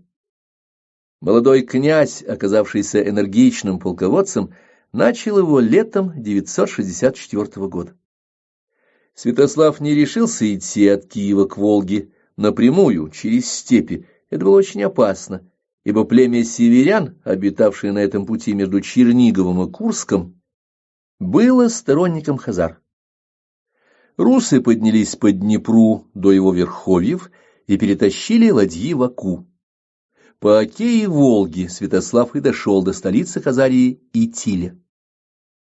Союзниками Святослава в походе 964-965 годов выступили печенеги и гузы. Печенеги, сторонники Византии и естественные враги хазар, пришли на помощь Святославу с запада. Их путь, скорее всего, пролег у нынешней станицы Калачинской, где Дон близко подходит к Волге. Гузы пришли от реки Яик, пересекши покрытые барханами просторы Прикаспия. Союзники благополучно встретились у Итиля. Столица Хазарии располагалась на огромном острове, 18 километров в ширину, который образовывали две волжские протоки, собственно, Волга с запада и Ахтуба с востока. Ахтуба в те времена была такой же полноводной рекой, как сама Волга. В городе стояли каменная синагога и дворец царя, богатые деревянные дома рахданитов. Была и каменная мечеть, ведь с мусульманами там обращались вежливо. Воины Святослава отрезали все пути из Итиля, но его жители наверняка знали о приближении русских, и большая часть хазар-аборигенов убежала в дельту Волги. Волжская дельта была естественной крепостью, в лабиринте протоков мог разобраться только местный житель. Летом невероятные тучи комаров, появлявшихся с закатом солнца, победили бы любое войско. Зимой же Волгу сковывал лед, и дельта становилась недоступной ладьям. Острова дельты были покрыты беровскими буграми, огромными холмами высотой четырехэтажный дом. Эти бугры и дали убежище настоящим хазарам. В ином положении оказалось еврейское население. Изучить волжские протоки еврейским купцам и их родственникам смысла не было. Они для того и создавали свою монополию внешней торговли и ростовщичества, чтобы жить в комфорте искусственного ландшафта города. Евреи были чужды коренному населению, хазарам, которых они эксплуатировали. Естественно, что хазары своих правителей, мягко говоря, недолюбливали и спасать их не собирались. В осажденном городе евреям бежать было некуда, потому они вышли сражаться со Святославом и были разбиты на голову. Уцелевшие бежали черными землями к Тереку и спрятались в Дагестане. Черными земли к северу от Терека назывались потому, что из-за малоснежной зимы в этом районе сильные ветры легко поднимали со снегом пыль и возникали черные вьюги. Святослав пришел и на Терек. Там стоял второй большой город хазарских евреев – Семендар. В городе и окрестностях было 4000 виноградников. Ныне это пространство между станицами Червленной и Гребенской, оно описано Львом Толстым в повести «Казаки». Семендар имел четырехугольную цитадель, но она не спасла город. Святослав разгромил Семендар и, забрав у населения лошадей, волов, телеги, двинулся через Дон на Русь. Уже по дороге домой он взял еще одну хазарскую крепость – Саркел, находившуюся около нынешней станицы Цимлянской. Саркел был построен византийцами в период их короткой дружбы с Хазарией, и создал его грек, архитектор Петрона. В Саркеле Святослав встретил гарнизон, состоявший из наемных кочевников, князь одержал победу, разрушил крепость, а город переименовал в Белую Вежу. Там в дальнейшем поселились выходцы из Черниговской земли. Взятием Саркела завершился победоносный поход Святослава на Хазарию. В результате похода 964-965 годов Святослав исключил из сферы влияния еврейской общины Волгу, среднее течение Терека и часть Среднего Дона. Но не все военно-политические задачи были решены. На Кубани, в Северном Крыму, в Тьму-Таракане еврейское население под именем Хазар по-прежнему удерживало свои главенствующие позиции и сохраняло финансовое влияние. Однако основным достижением похода бесспорно явилось то, что Киевская Русь вернула себе независимость. Глава 3. Крещение Руси. Святослав и Калакир. Результаты похода 964-965 годов не могли не поднять авторитет Руси в глазах византийского союзника, который старался всеми силами привлечь Святослава к решению внешнеполитических проблем империи. Византийскому правительству требовался человек для переговоров со Святославом. Выбор пал на византийского дипломата, сына стратега Херсонесской Фемы, области Калакира. Калакир был человек столь же энергичный, сколь и честолюбивый. Язык славян и их нравы он знал хорошо, ибо встречался с ними в Херсонесе, а, будучи византийским офицером, плечом к плечу со славяно-русами сражался в Сирии против мусульман. В Киеве Калакир заключил выгодный для Византии договор, по которому русы обязались принудить к покорности болгарское царство, но честолюбивый посол втайне мечтал об императорской короне. Он решил опереться на войско русов и, свергнув старого императора Никифора II Фоку, захватить власть в Константинополе. Выполняя договор, Русы высадились в устье Дуная, разбили болгарского царя Петра и овладели Болгарией. Петр вскоре умер, а пленные царевичи были отправлены в Византию, где их заточили, предварительно одного оскопив, и изуродованный таким образом человек лишался права на престол. Планы Калакира стали сбываться.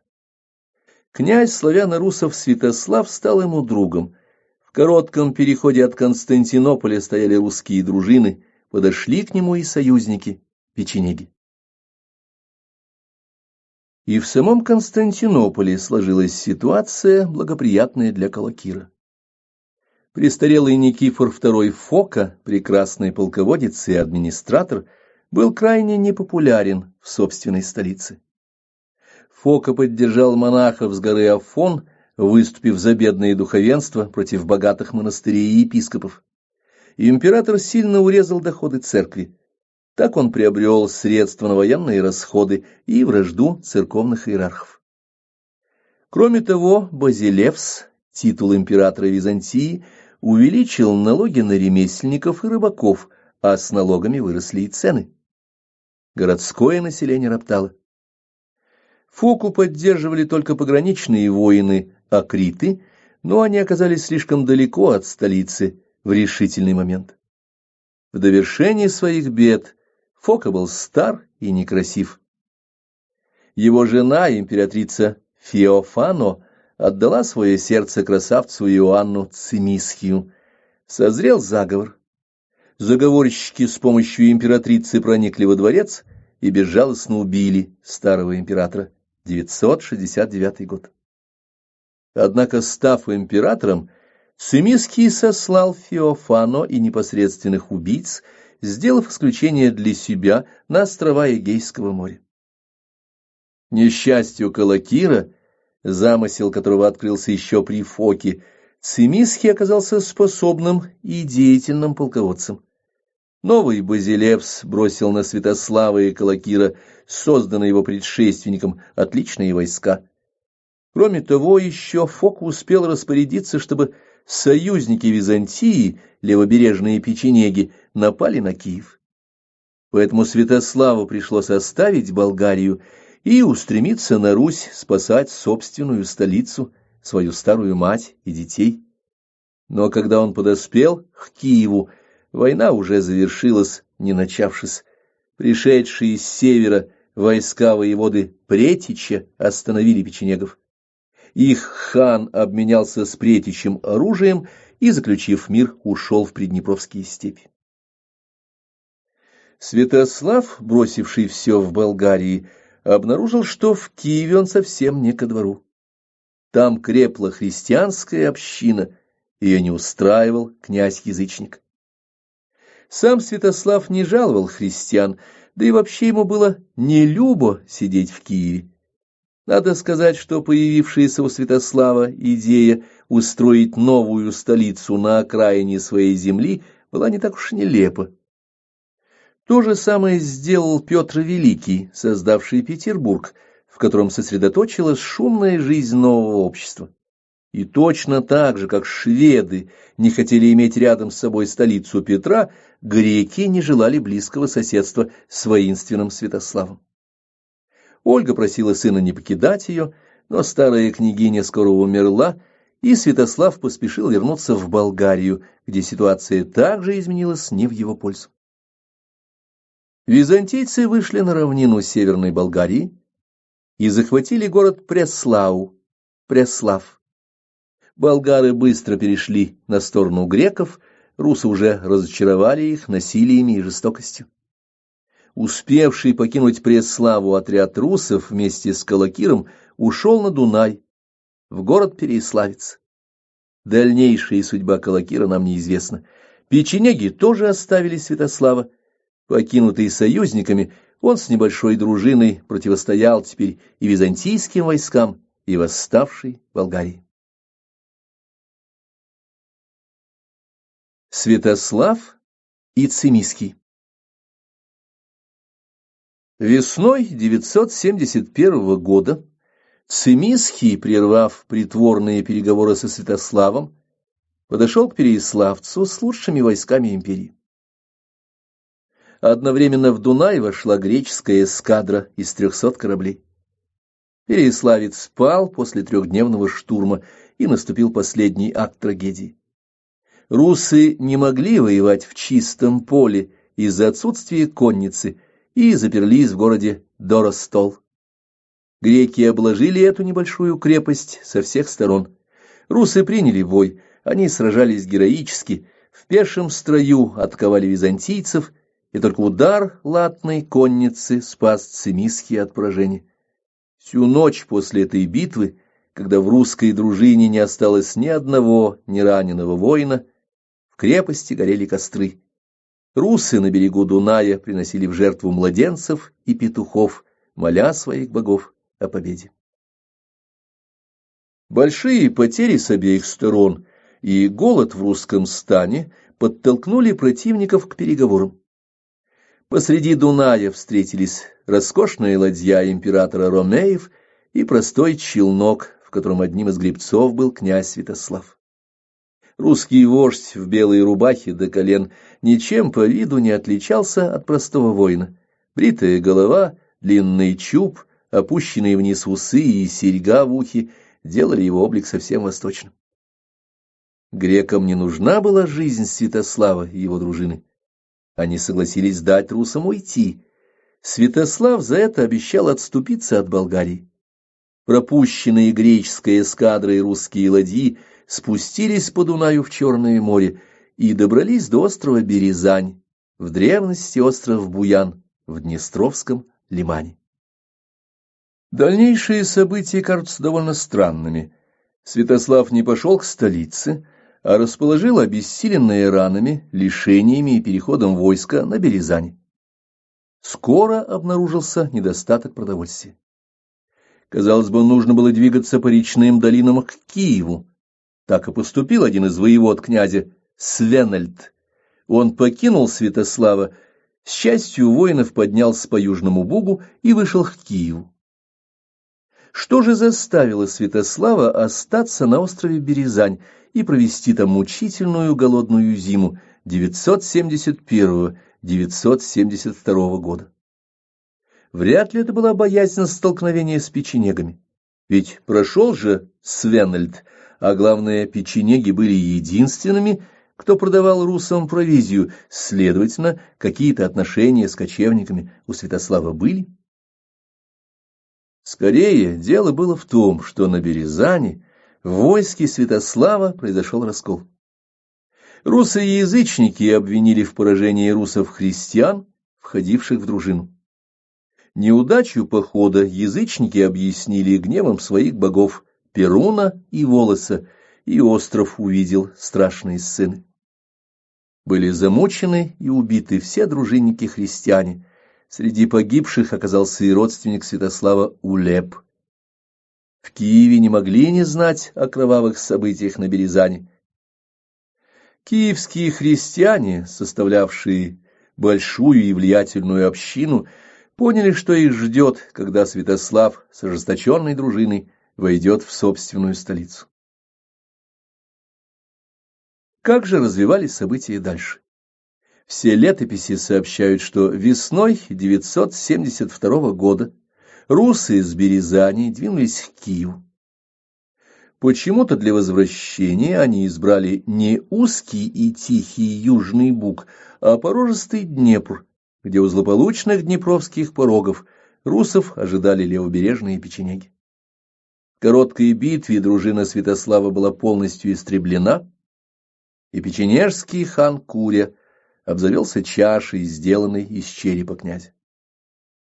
Возникает вопрос, кто предупредил кочевников о том, что Святослав с измученным голодом и болезнями войском идет по Днепру?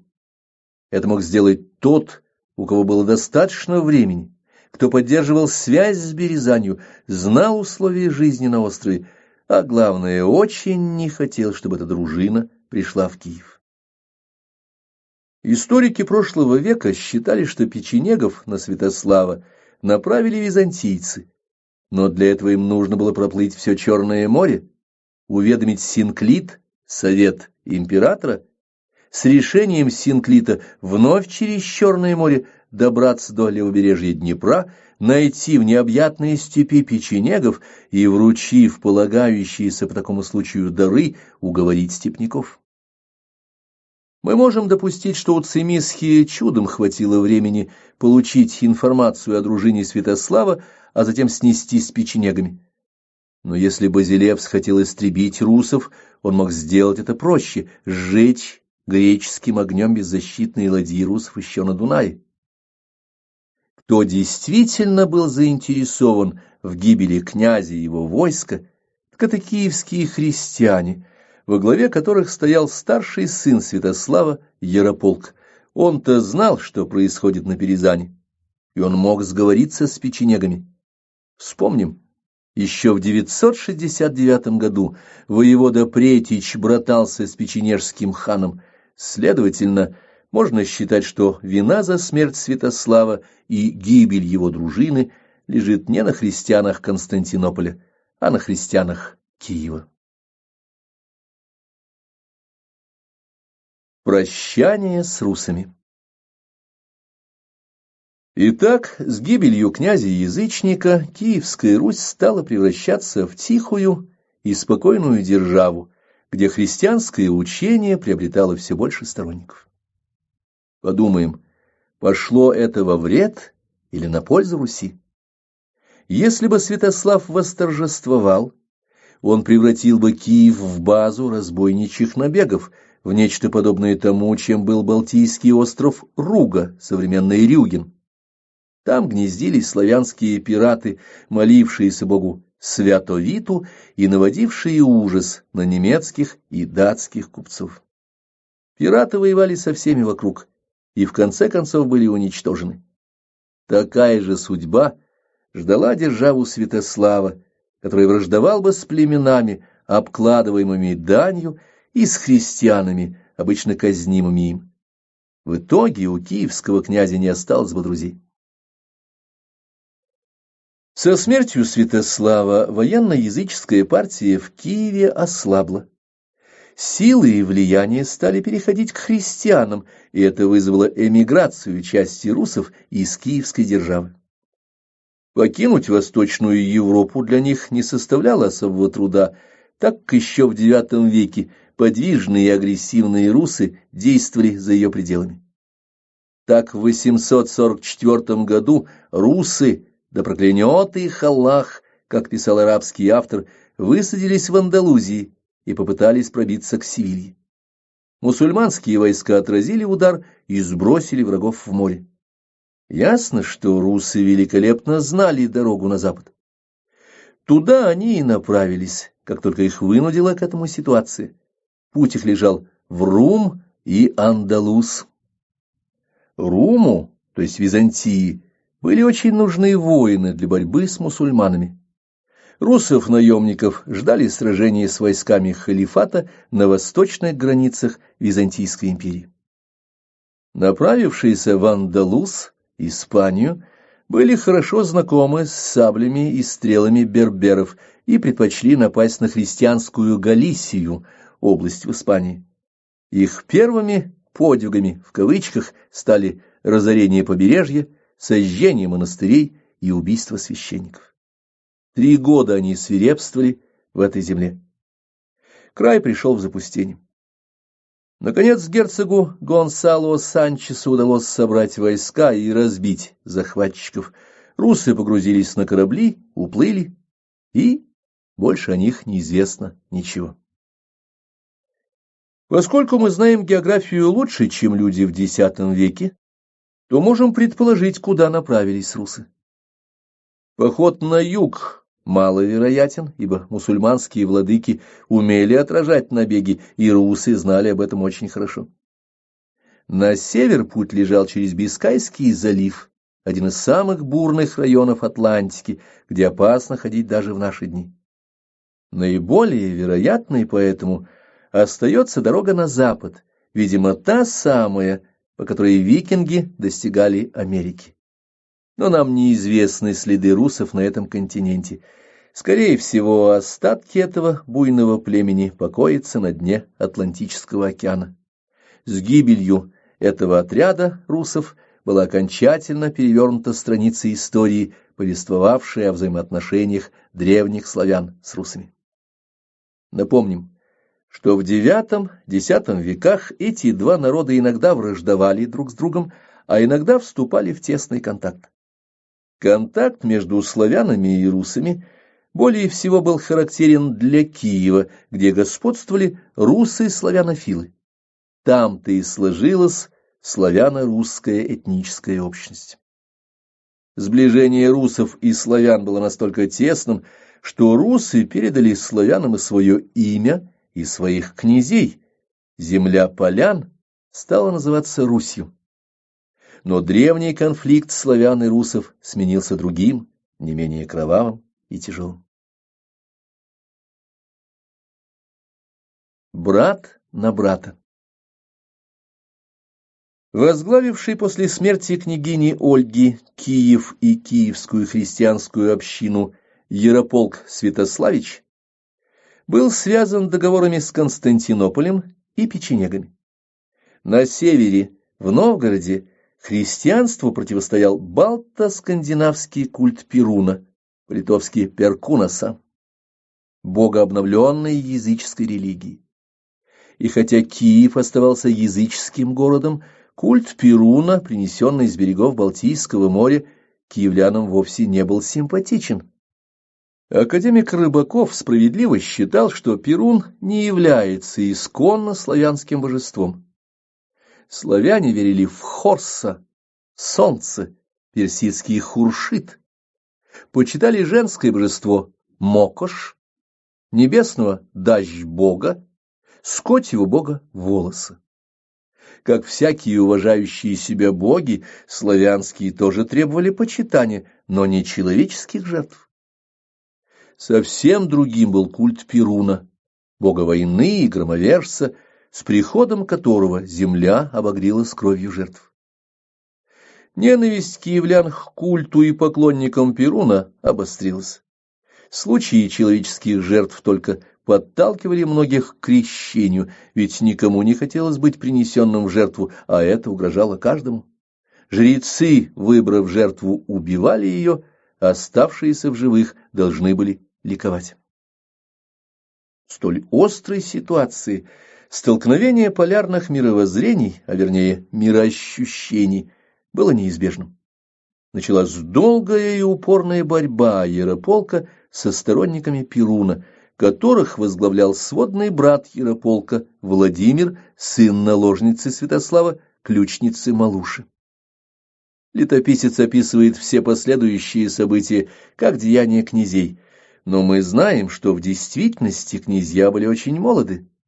Владимиру и третьему сыну Святослава, Олегу, было около 15 лет, Ярополк был чуть старше.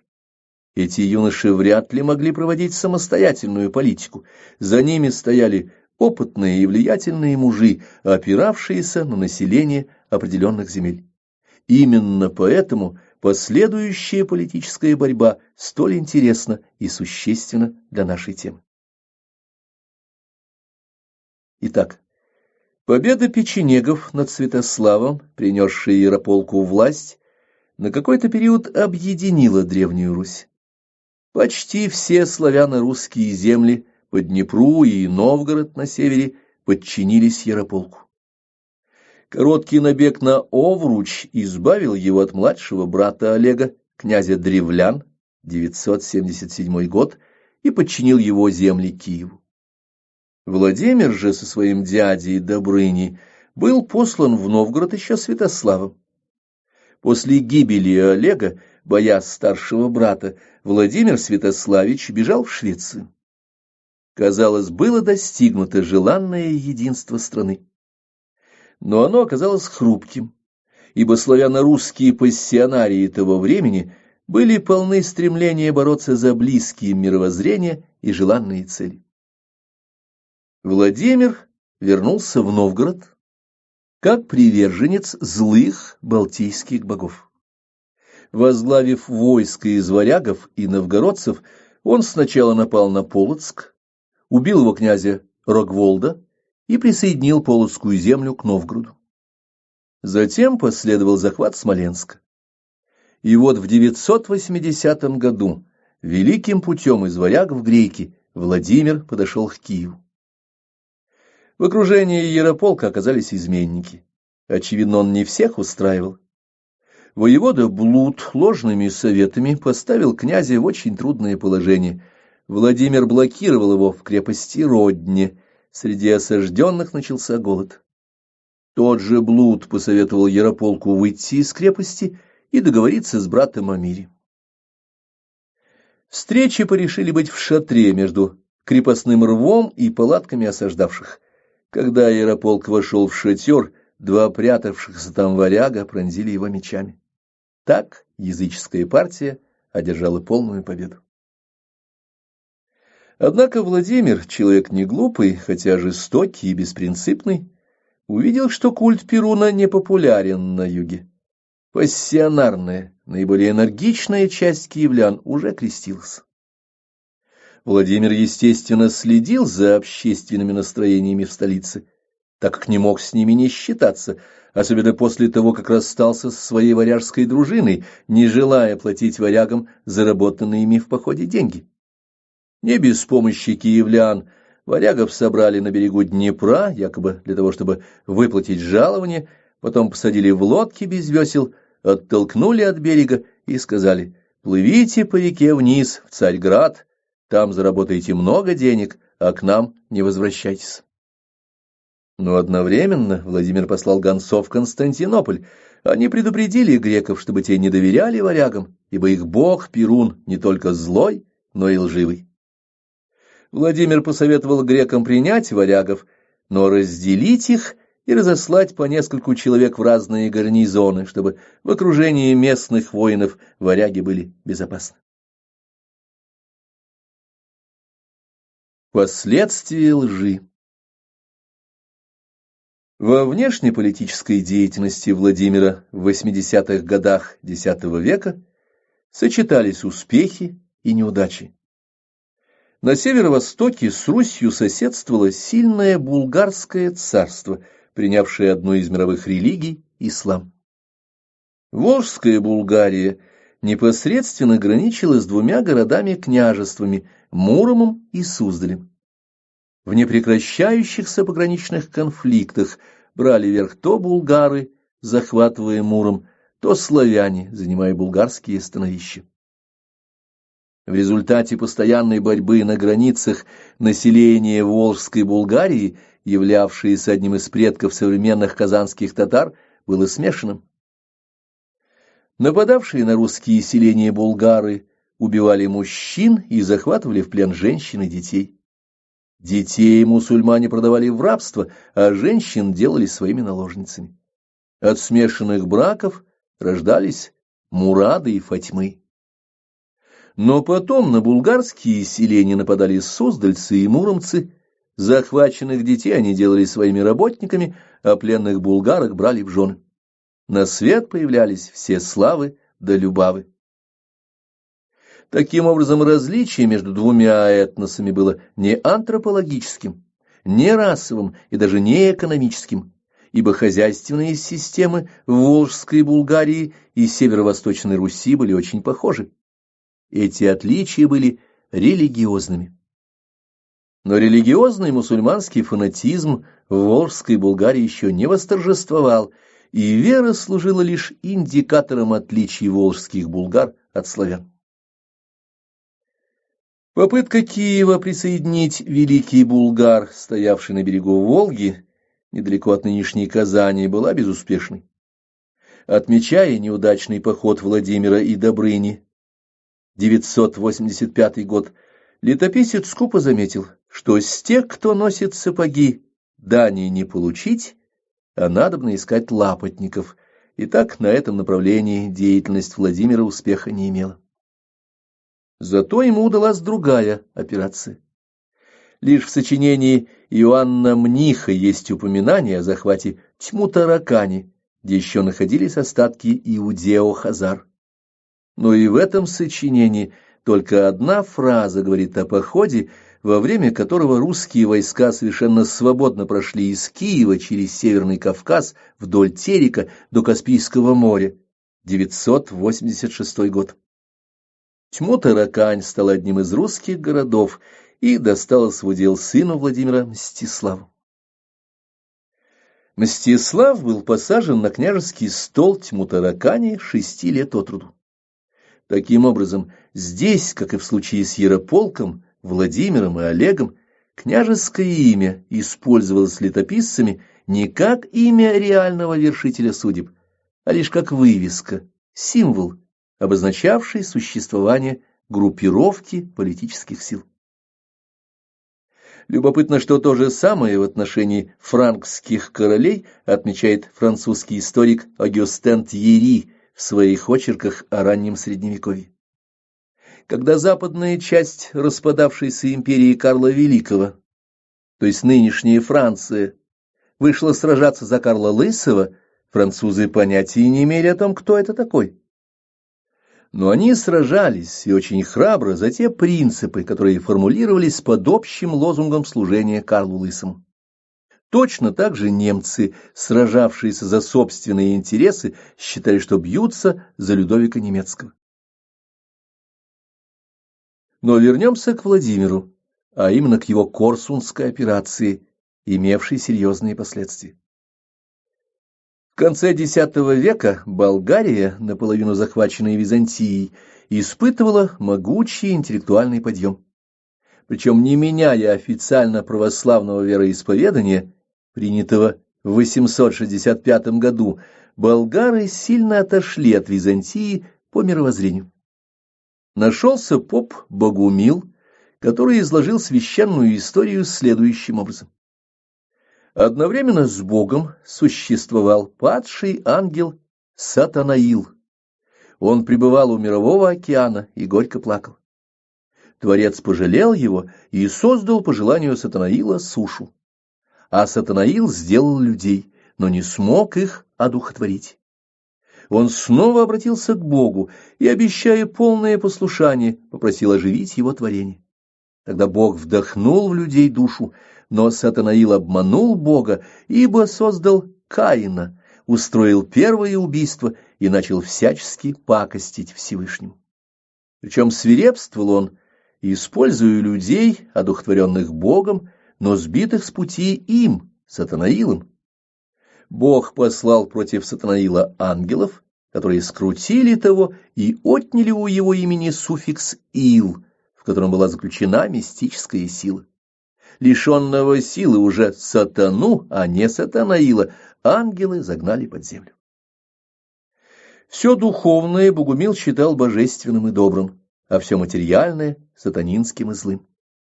Служить Богу нужно было, отрицая все злое, то есть материальное, а означало это на деле отрицать города, храмы, живопись, иконы, отрицать весь христианский обряд.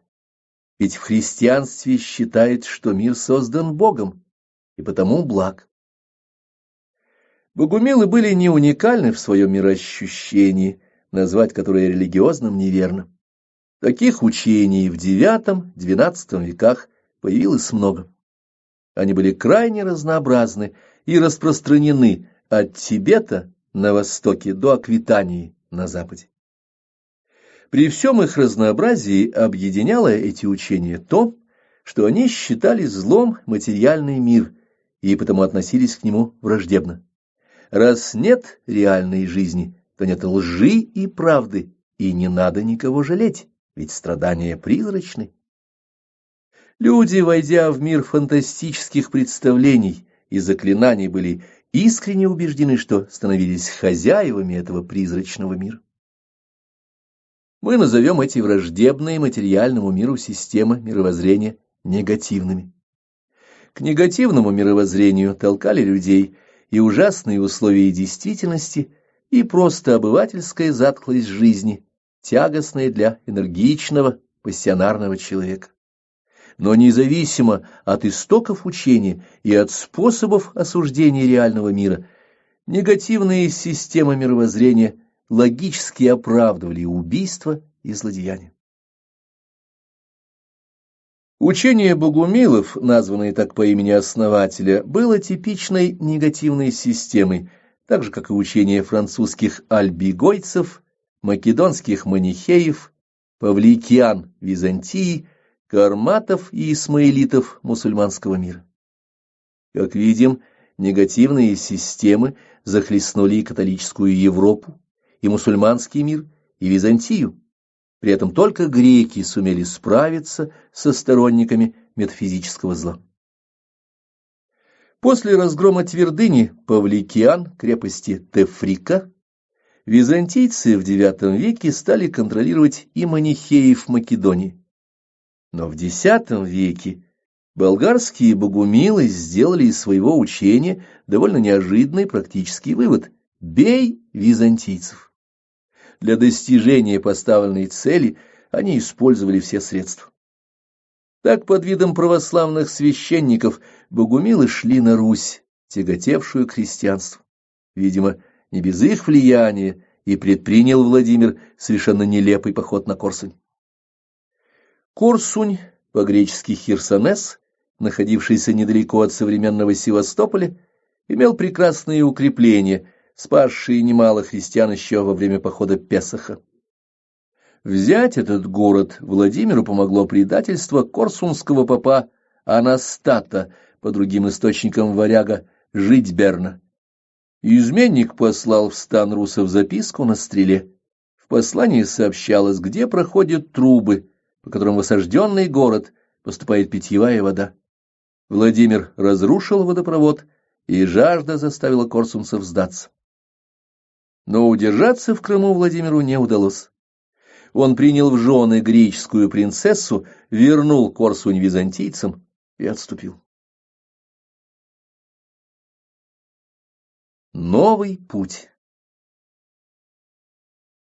Итак, Владимир запятнал себя убийством Рогволда и его сыновей, которые были ни в чем не виноваты и даже не воевали с ним. Он изнасиловал дочь Рогволда Рогнеду.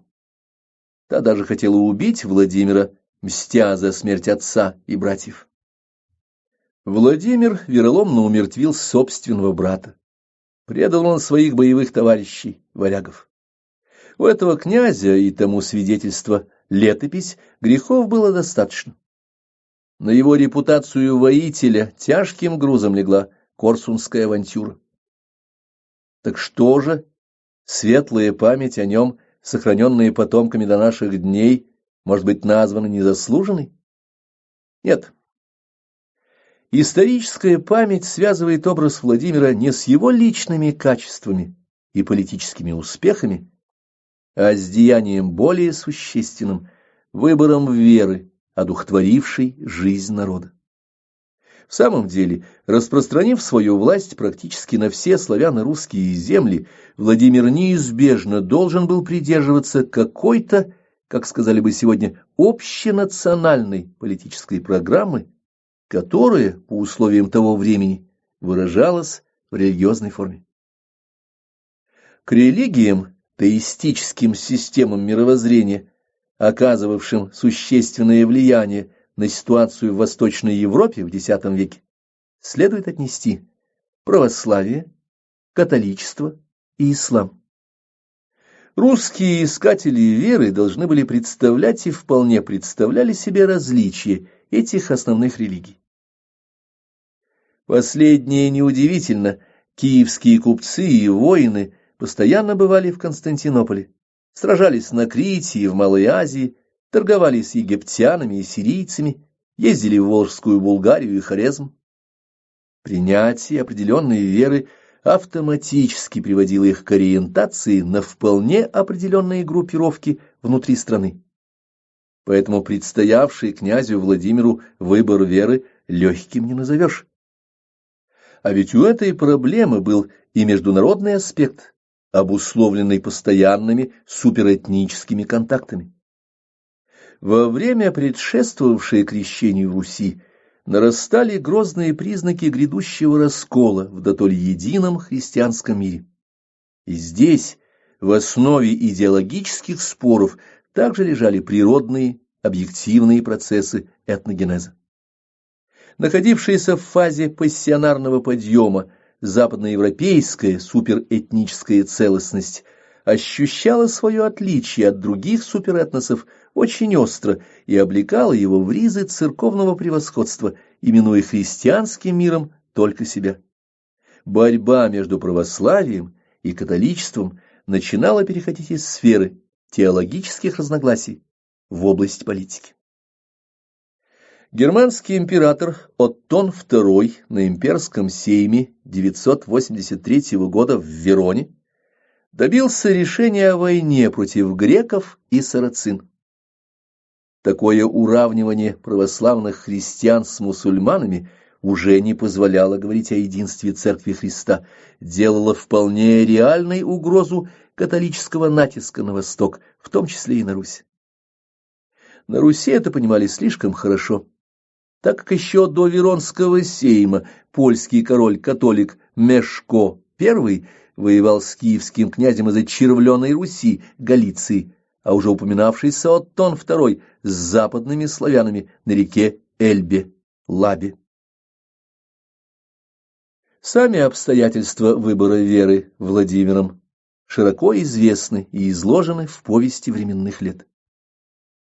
В соответствии с версией Нестора, князь, желая понять разные исповедания, отправил своих посланцев в соседние земли и затем принял представителей всех тогдашних учений.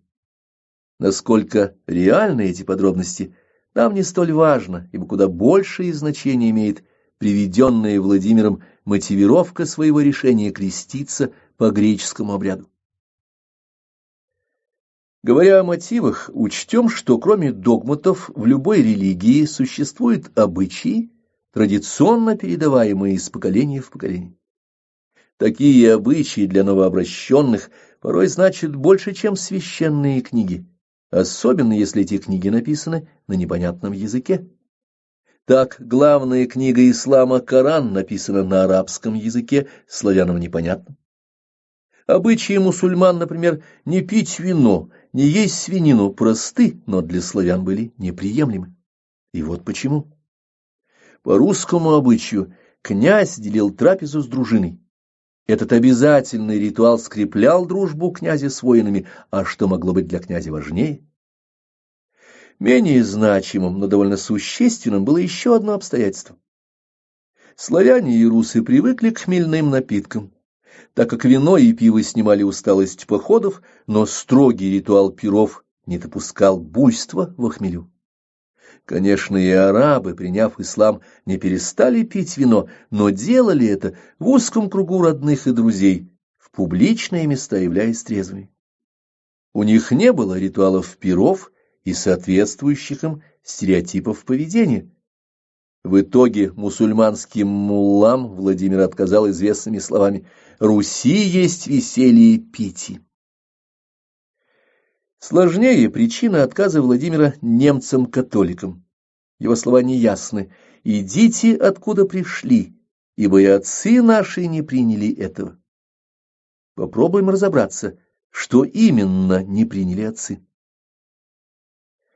В середине X века на Русь прибыл епископ Адальберт с миссией крещения княгини Ольги и киевлян.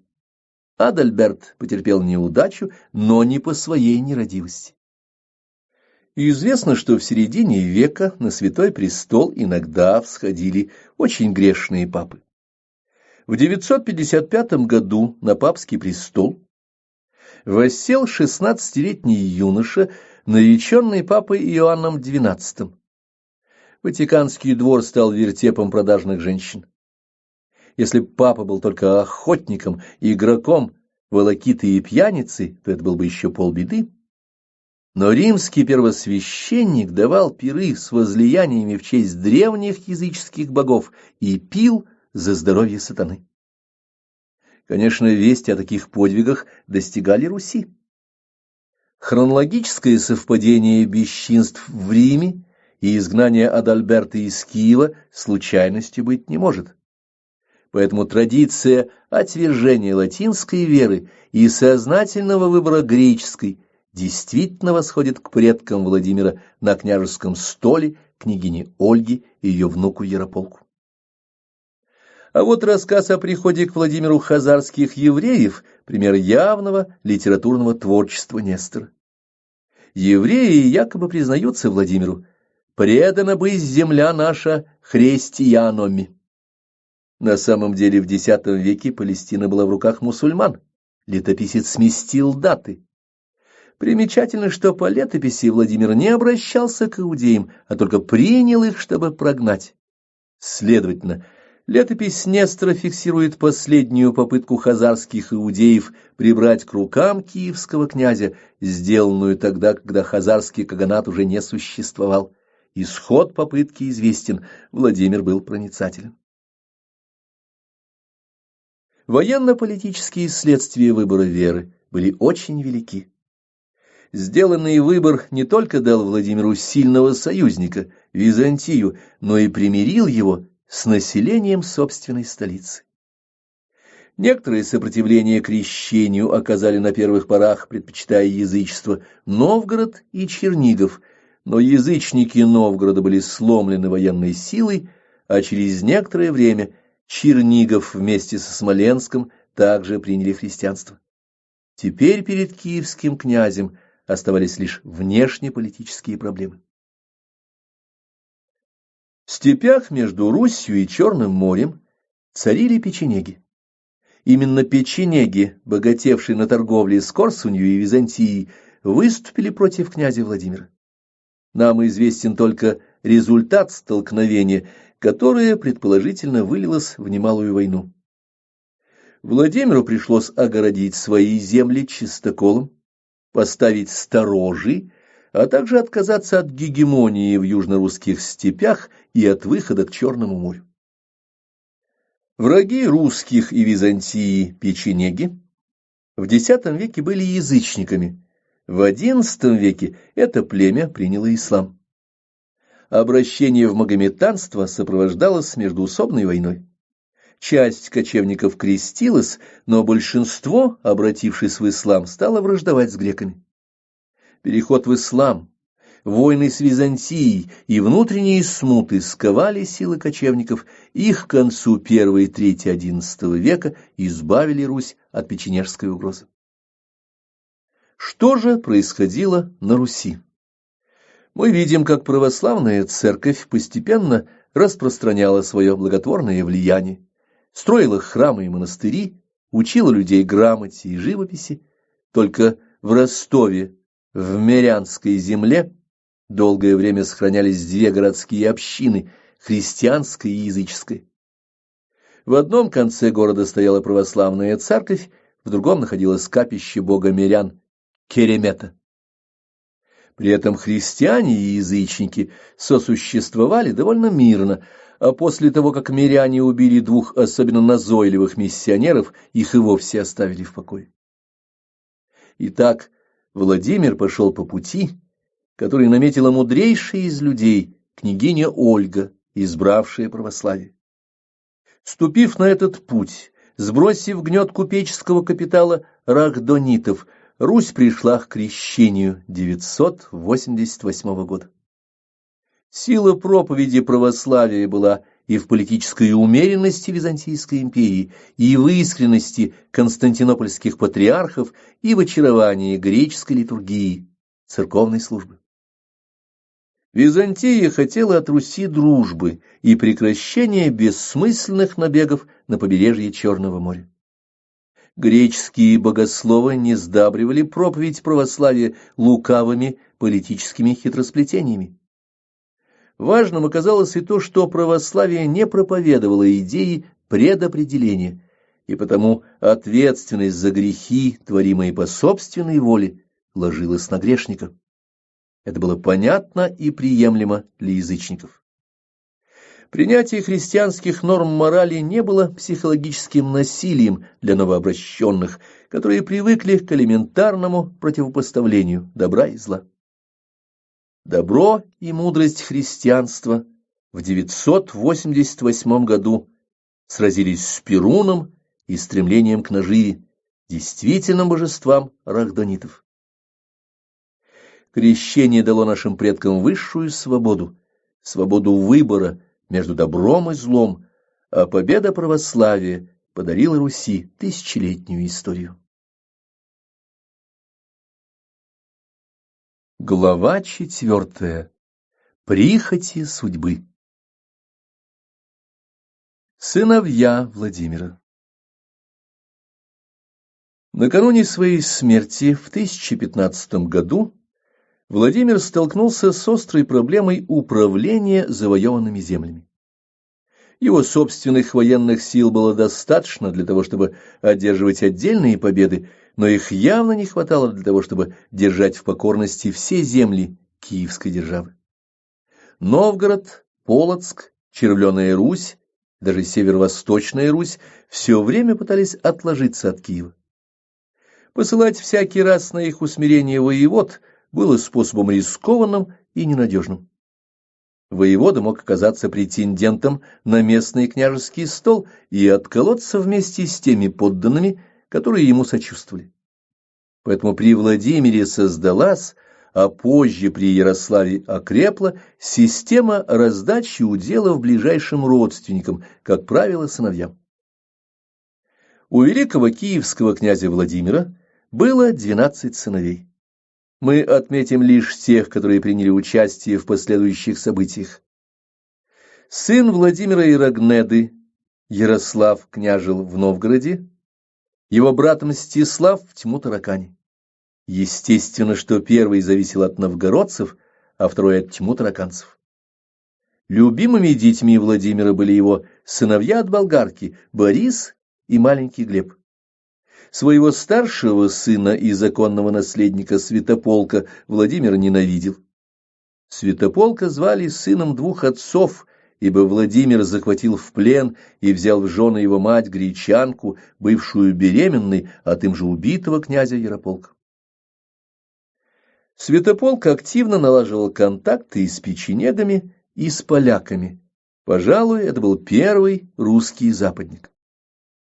В качестве духовного отца Святополк избрал епископа Колобережского, немца Рейнберна, что очень скверно кончилось для обоих. Владимир посадил и немца, и княжича в темницу, из которой епископ уже не вышел. В настроениях киевлян не было единства. Среди жителей города были сторонники и Святополка, и Ярослава, и Мстислава, причем горячие сторонники одного княжича были злейшими врагами остальных. Когда Владимир умер, его любимый сын Борис, отправленный отцом против печенегов, был брошен своими соратниками. Дружина оставила его и ушла в Киев. Борис с немногими друзьями оказался беспомощен и беззащитен. В это же время, по смерти князя, толпа освободила из заточения Святополка и провозгласила его великим князем. Что касается Новгорода, то незадолго до смерти Владимир собирал войска для усмирения новгородцев и своего сына Ярослава. Итак, мы видим полный развал державы, который мог кончиться только войной. И война началась. Надо сказать, что Новгород был городом богатым, а новгородцы — людьми достаточно воинственными. Однако Ярослав, не доверяя им, пригласил наемников в варяжскую дружину. Варяги задирали новгородцев и приставали к женщинам. В завязавшейся однажды драке новгородцы убили нескольких скандинавов. Боясь княжеского гнева, горожане послали к Ярославу в детинец парламентеров и предложили виру, выкуп за убитых, но князь приказал варягам убить послов. В ответ город восстал. И в этот момент по Волхову со стороны озера Ильмень прибыл гонец из Киева с вестью о том, что Владимир умер и власть захватил Святополк. Новый князь убил беззащитного Бориса, умертвил мальчика Глеба. Посланные Святополком люди настигли и убили Святослава Древлянского, сына Владимира Чехини, который пытался бежать на родину матери. Ярослав понял, что и его судьба предрешена. Потеряв отца и братьев, князь оказался под угрозой смерти от рук святополчьих убийц. К тому же он находился в острейшей ситуации, поссорившись с новгородцами. Ярослав решил бежать в Швецию. И тут обнаружилось, что новгородцы не только воинственны, но практичны и решительны. Они вновь отправили к князю послов, и те сказали: «Князь, мертвых нам не кресите, не воскресите, пойдем добывать стола киевского». Новгородцы в данном случае проявили не столько благородство, сколько расчетливость. Ведь Новгороду приходилось ежегодно отправлять в Киев большую подать. Поэтому естественным было стремление новгородцев хотя бы сократить этот обременительный налог. Новгородское войско во главе с Ярославом стало спускаться по Днепру к Киеву. Святополк выступил навстречу с дружиной киевлян и вспомогательными отрядами печенегов. Когда противники встретились у городка Любич, 1016 год, была поздняя осень. Полное отсутствие военных способностей у Святополка выразилось в том, что он поставил отряды киевлян и печенегов по разные стороны от уже замерзавшего озера. Ярослав атаковал именно киевскую дружину и опрокинул ее. Печенеги, отделенные от киевлян ледяной водой, попросту не смогли вступить в бой. Победа досталась Ярославу, а Святополк бежал в Польшу. Победители новгородцы вошли в Киев, и по горе церкви, пишет летописец. Мы заключаем из этого, что идейная основа действий Ярослава, его программа, сводилась к восстановлению язычества. Но христианизация Киева была уже слишком сильной, никто не хотел возвращения культа Перуна. От этого Ярослав чувствовал себя в столице крайне неуверенно. В 1018 году разногласия между партиями язычников и христиан обострились. Этим воспользовались польский король Болеслав Храбрый и беглец Святополк. Польское войско двинулось на Киев, чтобы, по утверждению поляков, освободить христиан от власти злых язычников. Болеслав и Ярослав встретились на Буге. Войска врагов разделяла река. По обычаю тех времен поляки и русские кричали друг другу через реку оскорбления. И когда остряк-новгородец прокричал, что проткнет колом брюхо толстое Болеславу, польский король, действительно мужчина упитанный, оскорбился несказанно. Самолюбивый поляк бросился на коне в воду. Вслед за своим королем польские рыцари форсировали реку и полностью разгромили новгородцев. Рать Ярослава бежала, разгоряченные польские всадники рубили спасавшихся бегством. Сам Ярослав с 4 спутниками ускакал в Киев. Но надежды на киевлян не было, а поляки и сторонники Святополка подступали все ближе. Ярослав перебрался в Новгород и снова принялся строить ладьи для бегства в Швецию, и опять князя остановили новгородцы. Они порубили ладьи, пообещав собрать деньги и войско для нового похода. Тем временем поляки заняли Киев. На золотой стол киевский воссел Святополк. Воины и иноземцы были размещены по домам киевлян и окрестным деревням, и немедленно начались конфликты с местным населением. Буквально за несколько ночей было вырезано множество поляков. Оказалось, что народ может сделать гораздо больше, чем князь и дружина. Сила народная была велика. Это прекрасно понял Болеслав и увел своих воинов в Польшу, оставив в Киеве Святополк. Ярослав с новгородцами, а точнее новгородцы с Ярославом, вновь двинулись на Киев. Они столкнулись со Святополком, который, мало рассчитывая на киевлян после истории с поляками, вновь призвал на помощь печенегов. Печенеги не помогли, и Святополк, прозванный окаянным, бежал на запад и вскоре умер, якобы от угрызений совести за невинно убитых братьев Бориса и Глеба. Ярослав стал главой почти всей Руси, за исключением левобережья Днепра и далекой юго-восточной окраины Тьму-Таракани. В этих событиях наше внимание привлекают два обстоятельства. Во-первых, в настоящее время славяне, поляки и русские практически не понимают друг друга, особенно если говорят быстро. А тогда языки были настолько близки, что брань, перелетавшая через реку, была понятна обеим сторонам. Идея славянского единства уже была утрачена, но как след былой славянской общности VI-VIII веков еще сохранялась языковая близость.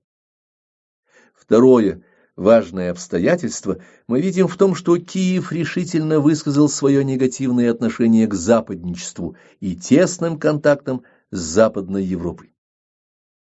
Дело в том, что хотя и существовали этнические различия населения Новгорода и Полоцка, Ростова и Смоленска, Галича и Чернигова, но в целом Древняя Русь по отношению к другим таким же большим группам этносов, суперэтносам, была единой общностью.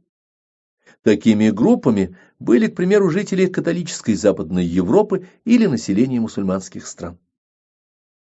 В XI веке Польша сблизилась с католическим Западом. Граница двух различных культур пролегла по славянским народам.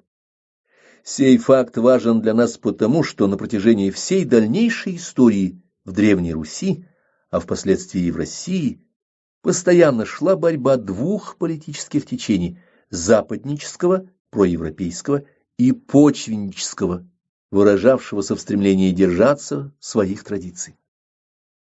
Проявлениями такого стремления были и сопротивление киевлян оккупационным войскам Болеслава, и отрицательная реакция Киева на западничество Святополка. Мудрость компромисса. А что происходило в Тьму-Таракани, где мы оставили шестилетнего Мстислава Владимировича? Как и всякий ребенок, он играл на морском берегу цветными камешками, встретил ровесников и подружился с ними. Друзьями детства и юности Мстислава были евреи, осевшие в Тьму-Таракани после гибели Хазарии и ставшие называться хазарами. Иудео-хазары крепко держали в своих руках всю торговлю в северо-восточном Причерноморье. Главным противником иудео-хазарской общины Тьму-Таракани было черкесское племя косогов. В 1022 году военные силы тьму-тараканского князя и вождя косогов Редеди встретились. Предводители дружин мудро решили избежать большого кровопролития и определить победителя в личном поединке. Мстислав, ставший к тому времени могучим воином, одолел Редедю и зарезал его на глазах косожской дружины. Он был милостив с побежденными, отпустил взятых в плен и выдал свою дочь за сына убитого им вождя косогов. Так у Мстислава установились хорошие контакты с черкесами. После совершенно мирным путем он поладил со степными осетинами и яссами. В результате дружина князя пополнилась косожскими и ясскими удальцами. Будучи правителем далекого от Киева южного города, Мстислав никогда не забывал, что он сын великого русского князя Владимира. Мстислав собрал степняков, ясов и косогов, призвал к себе племя северян, живших в Северской земле к востоку от Чернигова, и в 1023 году, соединив эти силы с иудео-хазарским войском Тьму-Таракани, отправился искать Золотого стола Киевского. Момент был избран удобный. Ярослав находился на севере своей державы. Сначала ему пришлось отбивать нападение полоцкого князя Борячеслава на Новгород, а после усмирять движение волхвов, возобновивших языческие жертвоприношения людей. Летопись утверждает, что Мстислав подошел к Киеву, но киевляне наотрез отказались впустить в город тьму-тараканскую дружину, еще была жива память о подвигах полководца Песаха и о дани, собиравшейся с Руси иудео-хазарами. Войска Мстислава столкнулись с варягами, вернувшегося с севера Ярослава, в битве при Листвене, 1024 год. Летописец рассказывает о грозе, бывшей в ночь битвы. Воины сражались при свете молний. Варягам противостояло ополчение северян, союзников Мстислава. В решающий момент, когда обе страны уже были измучены боем, Мстислав бросил на варяжское войско свою конницу, состоявшую из ясов и косогов. Варяги смешались и бежали. Победа осталась за тьму-тараканским князем. Обходя утром поле сражения, Мстислав предельно откровенно выразил свои чувства. Его фраза попала в летопись. «Кто тому не рад? Как не радоваться? Вот лежит северянин, вот варяг, а дружина своя цела». Понятно, что союзные Мстиславу северяне, ясы и косоги были оскорблены. В результате князь-победитель остался с малой дружиной иудео-хазар и просил побежденного Ярослава о мире. Итак, в Киеве снова воссел Ярослав, а за Мстиславом остались далекие Тьму-Таракань и северская земля Чернигов. Братья стали княжить на Руси в мире и согласии. Возникает вопрос, почему евреям удалось подчинить себе Хазарию, ее тюркскую династию ханов Ашина, и почему безуспешными оказались их попытки в отношении Руси и князей Рюриковичей. Нам известна набожность Мстислава. Очевидно, князь не мог иметь некрещенную жену, и таким образом его потомство не могло перейти в иудаизм.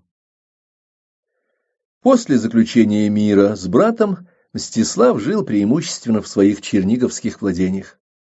Скончался князь в 1036 году. Он не оставил наследника, и Ярослав принял власть над всей Русью. Единство державы было достигнуто на основе соглашения между Новгородом, самостоятельной славянской республикой, Киевом с его влиятельной христианской общиной и Черниговым, богатым городом с воинственным населением. Кроме того, к Киевской Руси уже был присоединен мирянский город Ростов.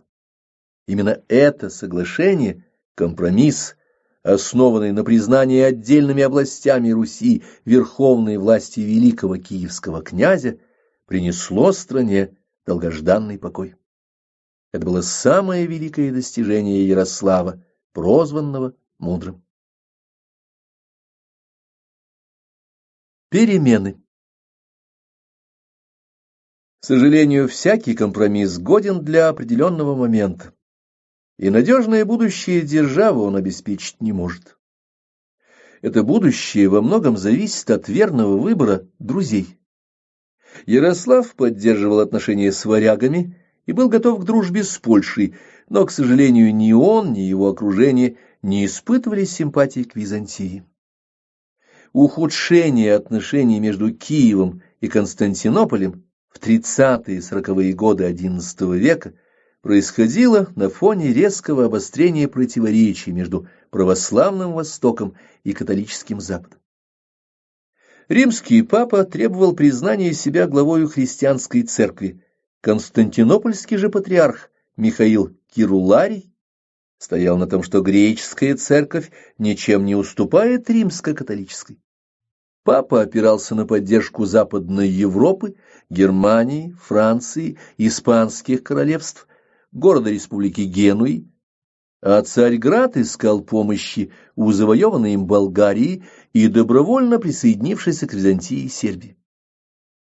Религиозное противостояние Рима и Константинополя завершилось окончательным расколом христианской церкви на западную, римско-католическую и восточную, греко-православную в 1054 году.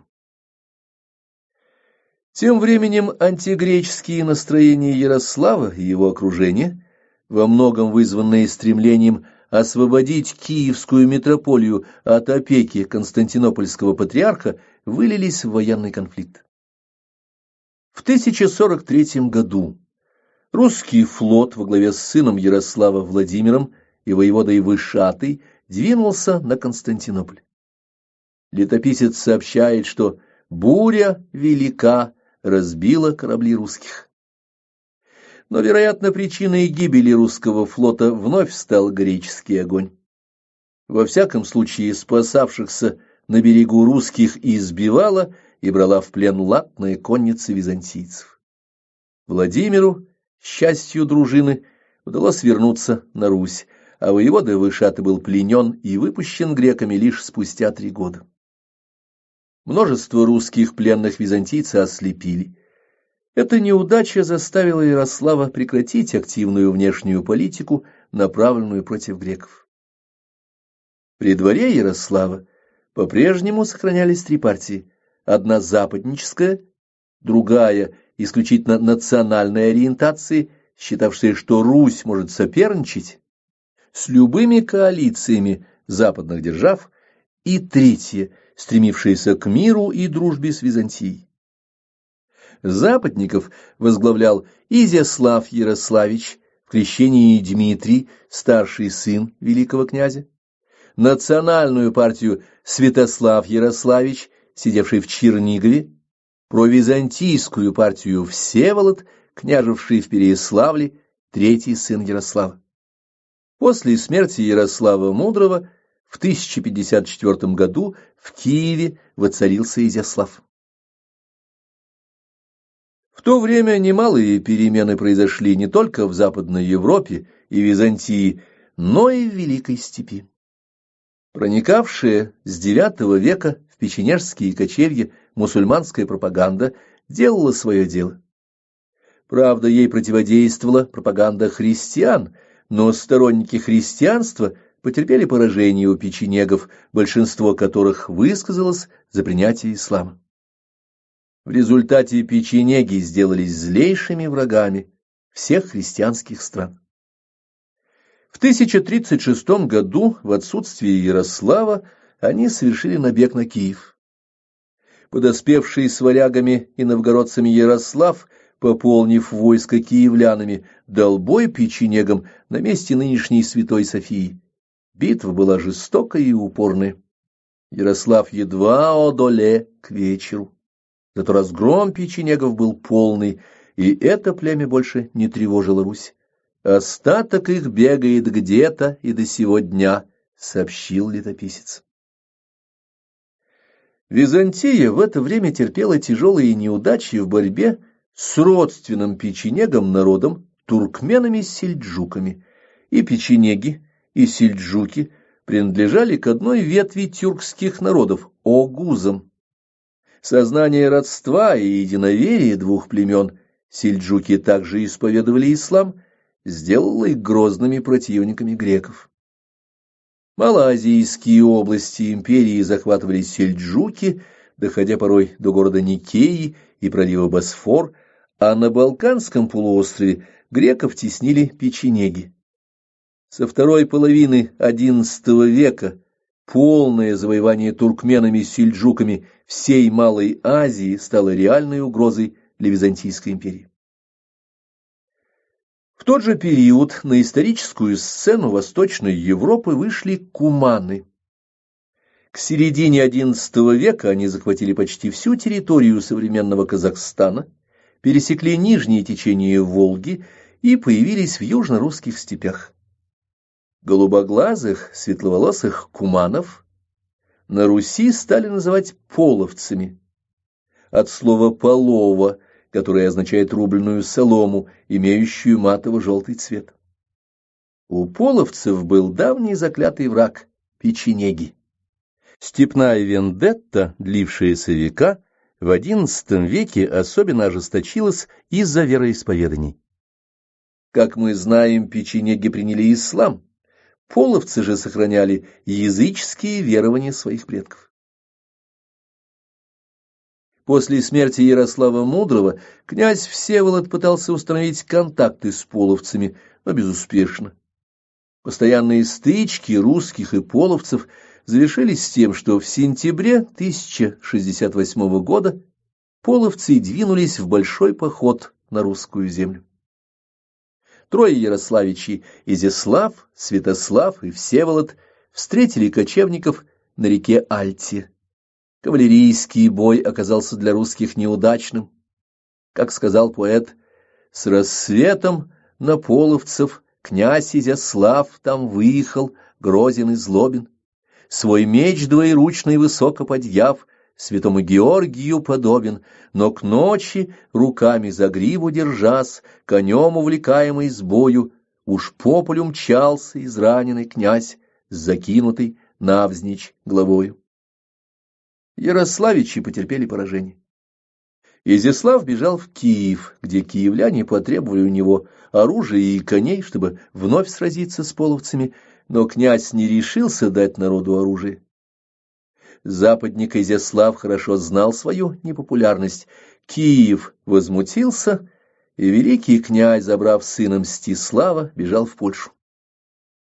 Его дальнейшие странствия сами по себе очень интересны, но сейчас для нас важны исход половецкого нашествия и события в Киеве. 1 ноября того же 1068 года черниговский князь Святослав Ярославич, имея всего 3000 русских ратников, наголову разбил 12 тысяч половцев в битве на реке Снове. Оказалось, что половцы удачливы в коротких набегах и стычках конных отрядов, но борьба с русскими городами и русской пехотой им была не под силу, поэтому опасности для существования Руси половцы не представляли. По странной иронии судьбы, половцы оказались спасителями Византии, так как она, теснимая печенегами и в Европе, и в Азии, призвала куманов-половцев на помощь. Ханы Боняк и Ширукан привели на Балканский полуостров конные рати куманов. К 1091 году с печенегами на Балканах было покончено. Прижатые половцами и византийцами к морю у мыса Лебурн, печенеги были частью уничтожены, частью захвачены в плен. Союзники по-разному распорядились судьбой пленников. Греки своих перебили, а половцы присоединили к собственному войску. Из остатков печенегов сложился до ныне существующий народ гагаузы. Всеслав Полоцкий и Ярославич. В годы, полные войн с половцами и княжеских усобиц, проявил себя Всеслав, князь Полоцкий, внук Изяслава Владимировича, сын Владимира Крестителя. Судьба и деятельность Всеслава Полоцкого необычайно интересны. Полоцк сохранил память о разгроме города Владимиром в 980 году, когда будущий великий князь убил князя Рогволда и его сыновей и надругался над дочерью Рогволда Рогнедой. По расправе с княжеской семьей можно представить, как вели себя новгородцы и наемные варяги в захваченном городе. Когда же на княжеском столе Полоцка оказался потомок Рогнеды Всеслав, палачане активно поддержали своего князя в войне с Псковом, а затем и с Новгородом. Всеслав захватил и ограбил в 1067 году Новгород, но вскоре был разбит ярославичами в бою на реке Немиге. Полагаясь на крестное целование, князь встретился с победителями и был схвачен и посажен в Киеве в поруб, уходящий в землю сруб без окон и дверей, куда узника опускали сверху на веревках и таким же образом подавали ему пищу. Заключение в порубе считалось очень суровым. Но просидел Всеслав в порубе недолго. Как только выяснилось, что Изяслав, проиграв битву с половцами на Альте, отказывает киевлянам в оружии и конях, город, как мы уже знаем, восстал. Горожане разнесли поруб и провозгласили освобожденного Всеслава князем Киева, на что правнук Владимира имел, по их мнению, все права. Тем временем Изяслав с сыном Мстиславом получили поддержку польского короля. В 1069 году польское войско с Мстиславом Изяславичем во главе двинулось к Киеву. Мстислав, не имевший большой дружины, даже не пытался бороться с регулярными войсками поляков. Он бросил Киев и бежал в родной Полоцк. В Киев вошел Мстислав и учинил жестокую расправу с населением города. Казни и пытки вынудили киевлян обратиться к двум другим Ярославичам с просьбой о защите. Святослав и Всеволод потребовали от Мстислава прекратить кровопролитие в Киеве.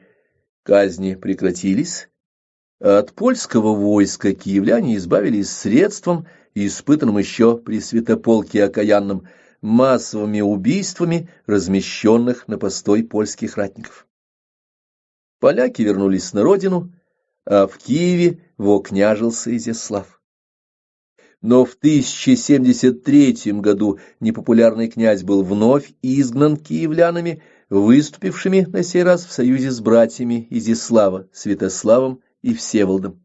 Изяслав опять бежал на запад. В Польше князя-беглеца ограбили, и только заступничество папы вернуло ему княжеские драгоценности.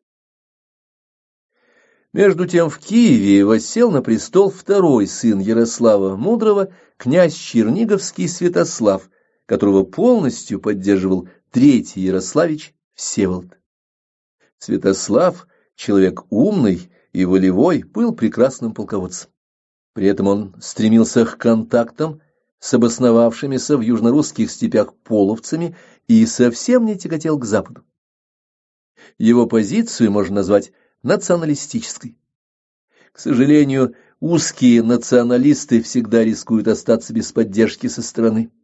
Так и Святославу не удалось ни установить настоящего мира с половцами, ни восстановить отношения с Византией. Тем временем внутри страны часть населения вернулась к язычеству. Славяне, как и их соседи тюрки и угрофины, верили в существование упырей, то есть духов покойников, и духов природы, лесных, водяных, а также домовых. Такие взгляды религии называть неправильно, это скорее природоведение, соответствовавшее уровню знаний того времени. Вместе взятые суеверия представляли собой какое-то подобие мировоззрения, но считать их настоящим религиозным культом нельзя, как нельзя отождествить домового с Богом-создателем. Интересно, что эти языческие верования прекрасно уживались и продолжают уживаться и с христианством, и с исламом, а в наше время и с научным атеизмом. Сначала это явление называли двоеверием, затем стали говорить о суеверии, но название не меняет суть. Вспышка языческого фанатизма отмечена летописью в 1071 году. В ростовской земле объявились волхвы, которые в пору неурожая успешно находили виновных в голоде.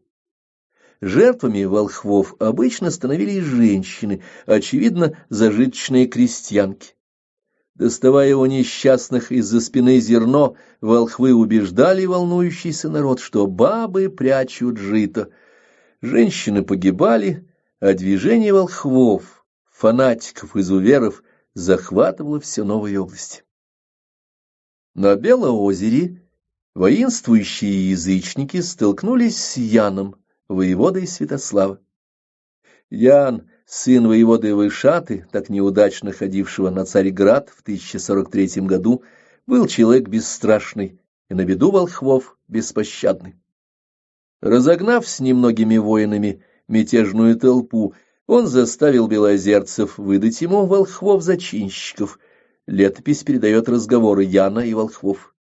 Те упорствовали в своих верованиях, и лишь после внушения горестно признались Яну. «Так нам боги молвят, не быть нам живым от тебя». Ян, немедленно согласившись с ними, отдал волхвов-убийц родным погибших. Повешенных на дереве волхвов ночью изгрыз медведь, зверь для язычников очень почтенный. Некий Волхв появился и в новгородской земле. Он объявил себя прорицателем, подбил людей на мятеж против церкви и обещал невиданное чудо. Белозерских язычников обуздал сын Святослава, князь Глеб. Укрыв под плащом топор, он обратился к кудеснику с вопросом, знает ли тот будущее. «Знаю все», — был ответ.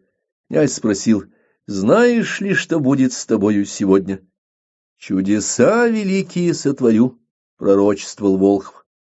Глеб вынул топор и зарубил волхва, доказав тем самым, что пророком тот был никудышным. Люди разошлись, сообщает летописец.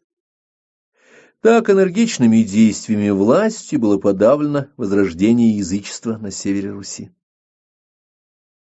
В декабре 1076 года князь Святослав умер. Это внезапная от желвака смерть князя, которому еще не было 50 лет, нарушила сложившееся на Руси равновесие. Олег Святославич. По ряду, закону Ярослава Мудрого, после смерти великого князя наследником становился не сын его, а следующий по старшинству рождения брат. Если прекращалось поколение братьев, престол наследовал сын старшего брата, после его смерти сын следующего брата и так далее. Когда умер Святослав Ярославич, оставивший 5 сыновей, возник вопрос, считать его законным великим князем Киевским или узурпатором, захватившим Киевский стол при жизни старшего брата Изяслава. От решения этого вопроса зависели и судьбы сыновей Святослава, потому что в Древней Руси существовал очень жестокий обычай. Людей, в чем-либо провинившихся, изгоняли из жизни, то есть лишали их права заниматься кормившим их семью делом. Существовало 3 категории таких людей: попов сын, что грамоте не выучился, купец, задолжавший, и смерть, крестьянин, от верви общины отклонившийся. В какой-то степени это было справедливо. Попов сын мог наследовать приход отца, но для посвящения в сан нужно было знать грамоту и уметь служить литургию. Если из-за лени попович грамоту не разумел, его из прихода изгоняли. Сам виноват, скажем мы, надо было учиться. Виновным считался и не отдавший долг купец, взял в долг верни. Был ли ограблен караван, потопила ли буря ладьи с товаром, или купец попросту промотал чужие деньги, все это считалось вопросом праздным. Точно так же смерда, отколовшегося от своей верви, где его знали родственники и соседи, не принимали жить и работать другие общины, не интересуясь причинами изгнания. Но была на Руси 4-я категория изгоев, никак в своей беде не повинных, а 4-й изгой аще, если князь осиротеет. В соответствии с этим принципом князь, осиротевший раньше, чем его отец смог занять великий стол, навечно лишался всех прав владения наследством предков. Следовательно, для сыновей Святослава в сложившейся ситуации выбор был очень жесток. Они либо получали право занять в свою очередь великое киевское княжение, либо превращались в князей-изгоев. Таким изгоем после смерти своего отца Вячеслава стал внук Ярослава Мудрого Борис, сидевший при жизни отца в Смоленске. То же случилось с Давыдом Игоревичем, сыном самого младшего сына Ярослава Мудрого Игоря, также не дожившего до своей очереди занять киевский стол. Естественно, что князья-изгои стремились закрепиться на каком-то из русских столов. Единственным возможным местом была далекая Тьму-Таракань. Там и началась непрерывная борьба между изгоями, которых приглашали тьмутараканские иудео-хазары, и святославичами, потерявшими отцовский Чернигов и использовавшими контакты с ясами, косогами и половцами. Святославичи стремились вернуть черниговский стол отца, на котором закрепились сначала Всеволод, а затем его сын Владимир Мономах. И вот в 1078 году Олег и Роман Святославичи вместе с Борисом Вячеславичем двинулись на Русь из Тьму-Таракани, чтобы мечом добыть свои удельные города. Против них выступили старшие князья Изяслав и Всеволод. В страшной битве на Нежатиной Ниве около Чернигова погиб князь Изяслав, старик, проживший жизнь полную взлетов и падений. Погиб и бросившийся в сечу за удел отца юноша Борис Вячеславич. Победу одержали старшие князья. Великим князем стал Всеволод, торжественно отпевший брата Изяслава. Таким образом, Святослава на великом столе сменил Всеволод. Судьба уцелевших Святославичей была печальной. Роман Святославич в 1079 году был убит в половецких кочевьях, а Олег, добравшийся до Тьму-Таракани, был схвачен хазарами. Судьба Олега поражает нас своей исключительностью. Хазары передали Олега к грекам. Князь жил в Константинополе, очевидно, как почетный пленник, бездеятельная жизнь. К тому же лишенная какой-либо перспективы, не могла не тяготить молодого, энергичного Олега. И тут ему повезло. Все изменило происшествие в императорском дворце, когда русские наемники, крепко напившись вина, решили произвести переворот и напали на императорскую спальню. Эта пьяная попытка успеха не имела. Греческие воины отбили нападение и загнали наемников в одно из дворцовых помещений. Проспавшись, буяны стали просить прощения и были прощены. Разумеется, их отправили из столицы в пограничные войска, где больше воевали с сельджуками, чем употребляли хмельные напитки.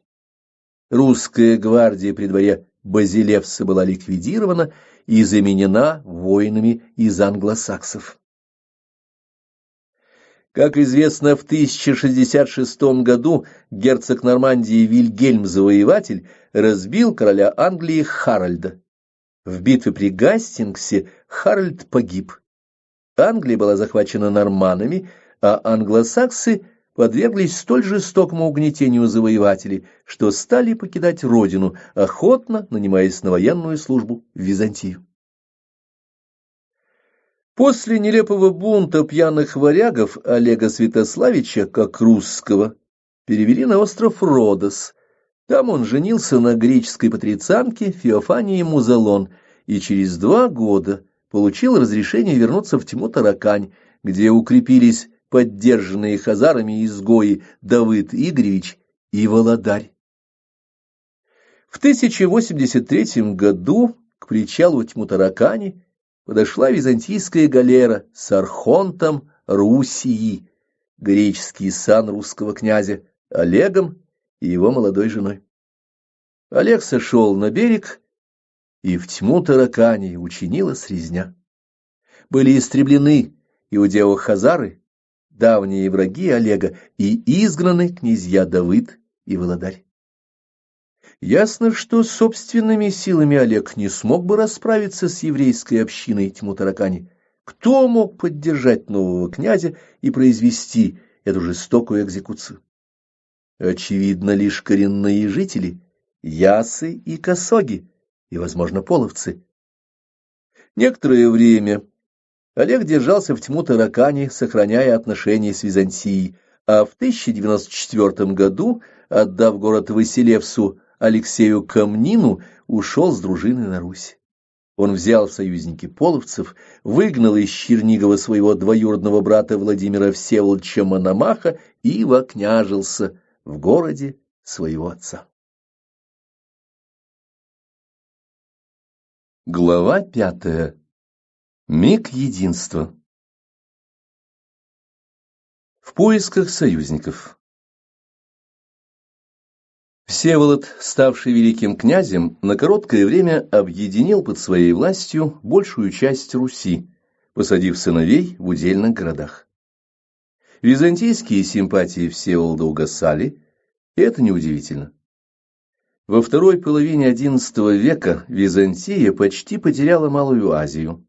Хозяйство империи было разрушено бездарным правлением императрицы Зои и внутренней смутой, устроенной Романом Диогеном в 1068-1071 годах. Относительный порядок в Византии начал устанавливаться лишь после 1081 года, когда Василевсом стал Алексей Комнин. А до того киевский князь просто не мог рассчитывать на поддержку слабеющей византийской державы. В поисках союзника Всеволод, как и его старший брат, начал обращать взоры на запад. Но Западная Европа тогда являла собой неутешительную картину. Христианский мир переживал пассионарную депрессию акматической фазы. Пассионарность западноевропейцев активно смещалась к границам суперэтнического ареала. Германские феодалы начали захватывать пограничные славянские земли и превращать славян в бесправных сервов, крепостных. Западные славяне, жившие по Эльбе, сопротивлялись немецкому давлению всеми силами, но силы были неравны. Ужас положения славян состоял в том, что, не принадлежа к христианскому миру, они были для немцев не просто чужими. Людей другого суперэтноса завоеватели рассматривали лишь как часть природы покоренной страны со всеми вытекающими отсюда последствиями. Разумеется, и собственных крестьян. Немецкие бароны притесняли достаточно сильно. Но характер этого притеснения был иной. Когда, к примеру, саксонский герцог, став императором Священной Римской империи, наказывал своих саксов, то в них он видел людей, от которых просто требовал некоторой повинности. С бургундами, франконцами, баварцами герцог обходился уже гораздо более жестоко, а со славянами или арабами, или венграми поступал абсолютно бесчеловечно. Кроме того, все феодалы средневековой Европы делились на две основные партии. Одну партию возглавляла церковь, сама претендовавшая на десятину и на верховный авторитет в делах управления. Сторонники этой партии в XII-XIII веках получили итальянское название гвельфы по имени Вельфов, герцогов Саксонии и Баварии, боровшихся против императорской династии Гогенштауфенов. Приверженцы же императоров звались гиббелинами. Формально и те, и другие считали себя католиками, а фактическое отношение к религии никого не волновало. Различие гвельфов и гиббелинов заключалось не в религиозных воззрениях, различались их программы устройства жизни. Гвельфы, естественно, опирались на авторитет римской курии и священников. Гиббелины формировали свой интеллектуальный фонд из юристов, прежде всего Болонского университета, которые обосновывали тезис о превосходстве власти императора над властью папы. Разным было также мироощущение гвельфов и гиббелинов, выражавшееся в их отношении к природе. Дело в том, что ряды гвельфов пополнялись людьми, жившими на своих природных землях и приспособившимися к вмещающему ландшафту. Поэтому к родной природе они относились вполне благожелательно. Большинство же гибелинов состояло из весьма пассионарных феодалов, искавших славы, побед, завоеваний в далеких землях, где они жили за счет покоренного населения. И люди, и природа оставались для них чужими, а своим становилось стремление получить, возможно, больший доход. И потому в восприятии гибелинами окружающего преобладало мироотрицание. Негативное мироощущение гибелинов не замедлило проявиться в экстремальной ситуации. Борьба пап и императоров достигла своего апогея в конце 70-х годов XI века при противостоянии папы Григория VII и императора Генриха IV из Франконской династии. Поскольку папа оставался главой церкви, среди феодалов начали широко распространяться антисистемные культы, противоположные церковному, например, поклонение сатане. Не представлял исключения и сам император, состоявший в секте николаитов. Николаиты – одна из многочисленных антисистемных сект Средневековья, следовавшая сатанинскому культу. Хотя отправляемый культ считался тайным, о служении черных месс знали многие, причем шока это у западноевропейцев не вызывало. Именно с императором Генрихом IV заключил союз киевский князь Всеволод, примкнув таким образом к европейской партии гибеллинов. Союз был дополнен династическим браком императора с дочерью великого князя Евпроксией Всеволодовной. Так русская княжна стала немецкой императрицей Адальгейдой. Генрих был человеком без предрассудков и привлек к участию в черных мессах свою жену, дабы на ее голом теле служить кощунственной обедне. Однако то, что немкам, бургундкам или итальянкам казалось очень лестным, у русской женщины вызвало отвращение. Жена бежала от мужа к его противнице, графине Матильде. Матильда переправила ее в Рим, папа принял Евпроксию и, дав ей отпущение вынужденного греха, отправил несчастную обратно на Русь. Княжна, вернувшись в дом отца и имея все возможности устроить свою жизнь, пошла в монастырь около Чернигова, где и закончила свои дни. Вероятно, ее впечатления оказались настолько омерзительны, что жизнь потеряла смысл. Вот вам пример разницы между поведением западноевропейцев и русских. Итак, попытка сближения с Западом оказалась для Всеволода неудачной. Борьба прогреческих и прозападных настроений распространилась и на русскую церковь. К грекам, к Византии тяготели иерархи церкви, группировавшиеся вокруг митрополита, которым обычно был грек. Им противостояли русские клирики, опиравшиеся на монашество Киево-Печерской лавры. Не было единства на Руси и в отношении к степным соседям. С киевской державой граничили два кочевых народа – торки, гузы и половцы, смертельно враждовавшие между собой. Избиравшие себе союзниками торков, как это делали в XII веке волынские и киевские князья, сразу становились противниками половцев. Соответственно, те, кто опирался на половцев, как впоследствии черниговские ольговичи, становились врагами торков. Ситуация была сверхсложная. Всеволод, не видя возможности навести порядок в удельных землях, передал инициативу и фактическую власть своему сыну, княжевшему в Чернигове, Владимиру Мономаху. Сам же великий князь, испытав на склоне лет печали большие, скончался в 1093 году. Беспринципность. После смерти великого князя Всеволода, согласно лествичному порядку престолонаследия, на Киевское великое княжение взошел святополк II Изяславич, сын старшего из Ярославичей, княжевший до того в небольшом городе Турове. Сын же покойного Всеволода, Владимир Мономах, изгнанный из Чернигова Олегом, сел в Переяславле. Положение великого князя Святополка оказалось нелегким. Политическая линия его отца была малопопулярна и в Киеве, и во всей Руси. Переговоры Изяслава Ярославича с папой римским были неприятны и неприемлемы для большинства православных русских второй половины XI века.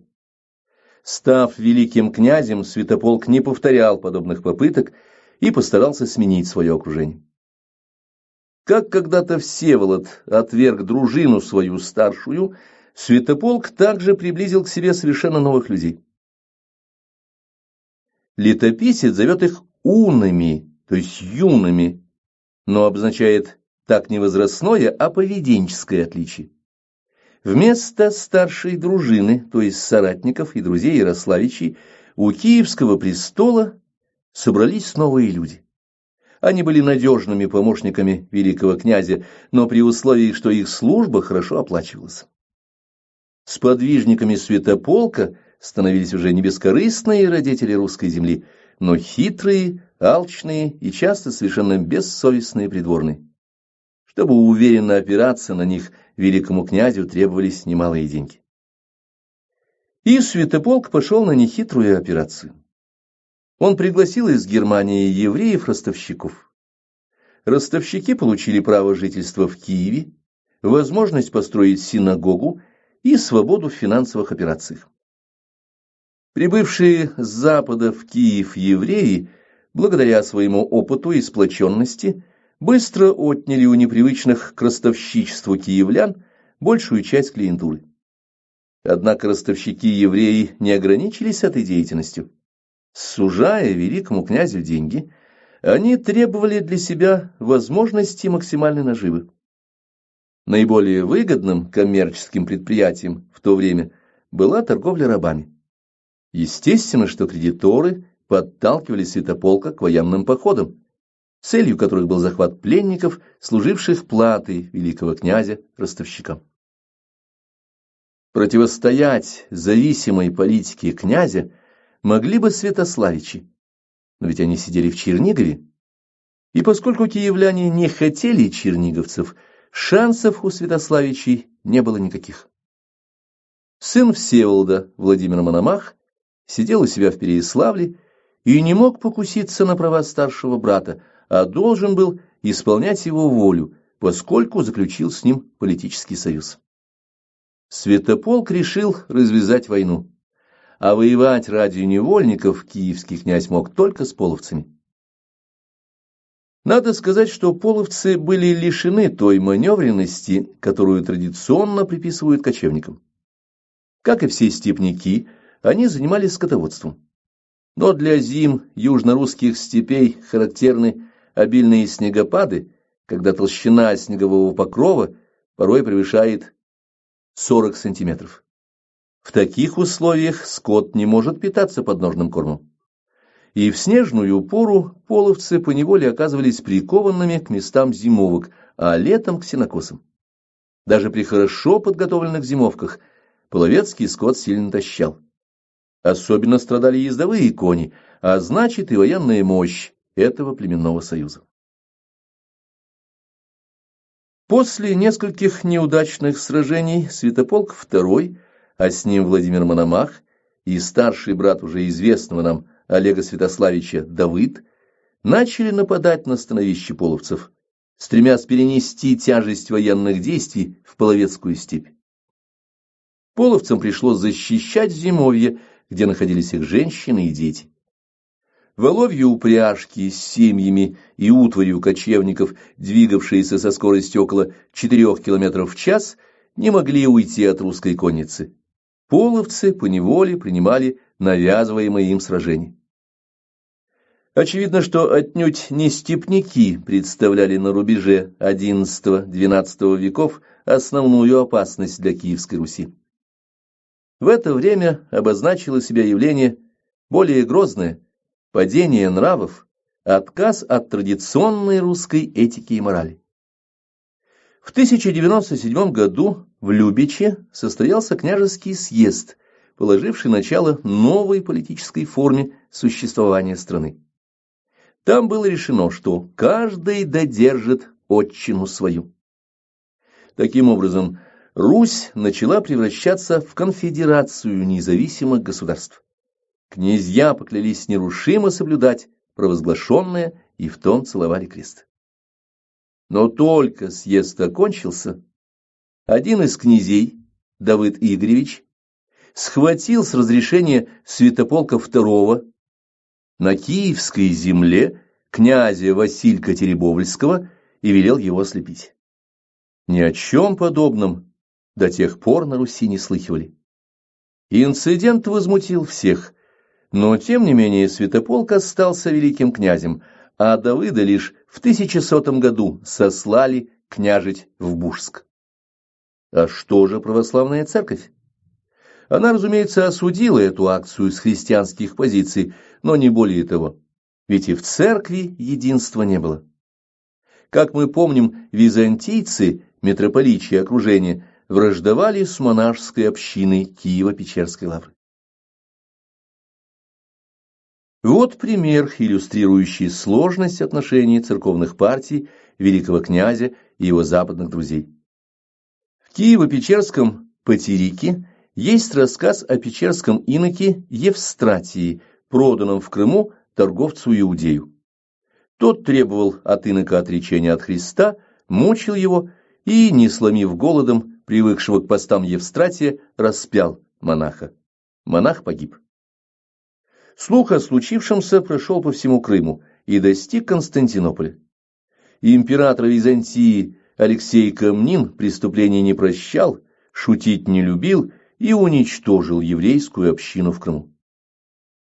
Лаврское братье, несомненно, не пребывало в неведении относительно обращения еврейского торговца с монахом их собственного монастыря, и тем не менее это не мешало братьям иметь с еврейскими ростовщиками одного покровителя, князя Святополка II. Не случайно в повести временных лет, созданной Нестором в Лавре, многие недостойные качества Святополка оказались старательно затушеваны летописцем в угоду покровителю монастыря. Свои претензии к Святополку первый историк земли русской выразил крайне сдержанно, указав лишь, что Святополк отнял у монахов соляные промыслы, одно из выгодных предприятий для XI-XII веков, хотя монахи не раз страдали из-за политики Святополка. Тот же Нестор сообщает, что в мае 1096 года половецкий хан Боняк, союзник черниговских князей и противник Святополка, совершил набег на Киев. Половцы захватили Киево-Печерскую лавру, грабили и убивали монахов. Взятый на Руси полон степняки, как обычно, отвели в Крым и продали местным купцам-работорговцам.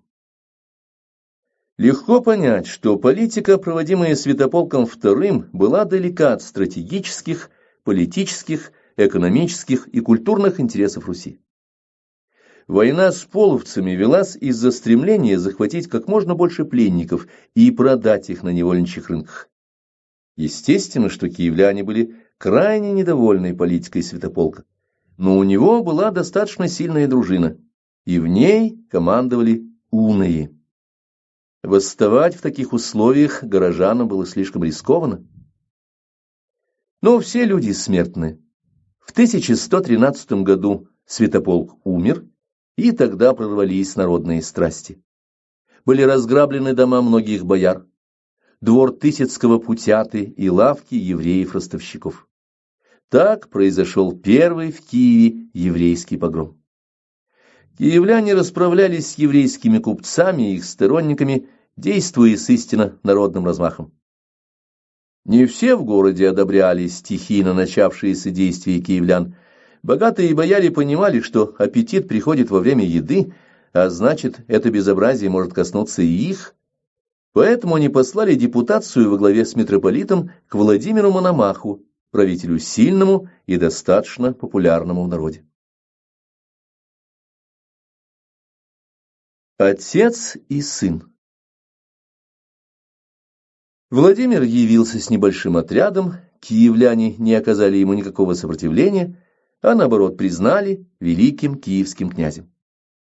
Мономах потребовал прекратить истребление евреев, обещав киевлянам, что князья решат вопрос о еврейской общине.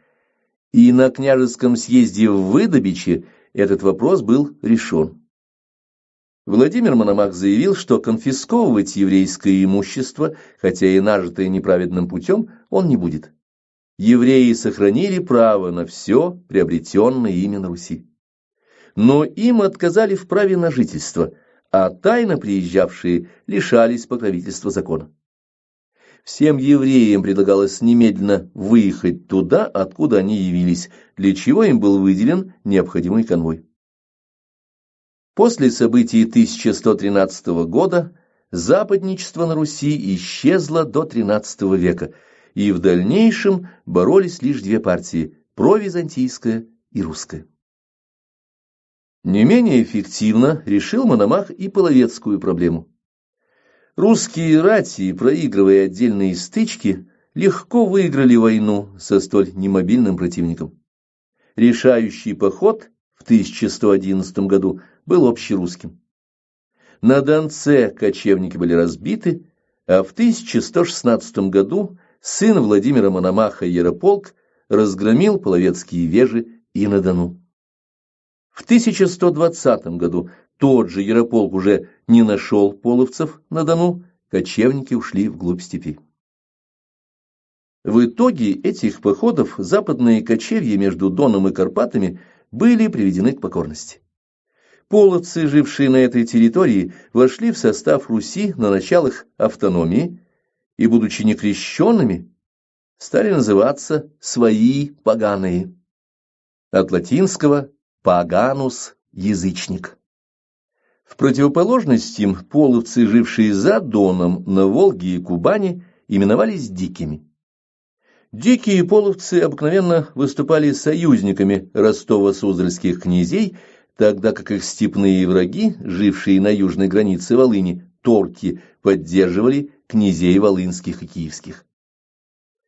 Итак, Владимир Мономах за годы своего великого княжения 1113-1125 годы решил обе проблемы – половецкую и еврейскую, установив на Руси относительный порядок.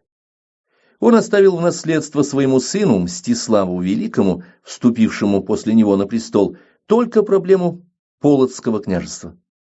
И Мстислав, будучи, подобно своему отцу, талантливым человеком, захватил Полоцк, полоцких князей выслал в Византию, а территорию княжества присоединил к русской земле.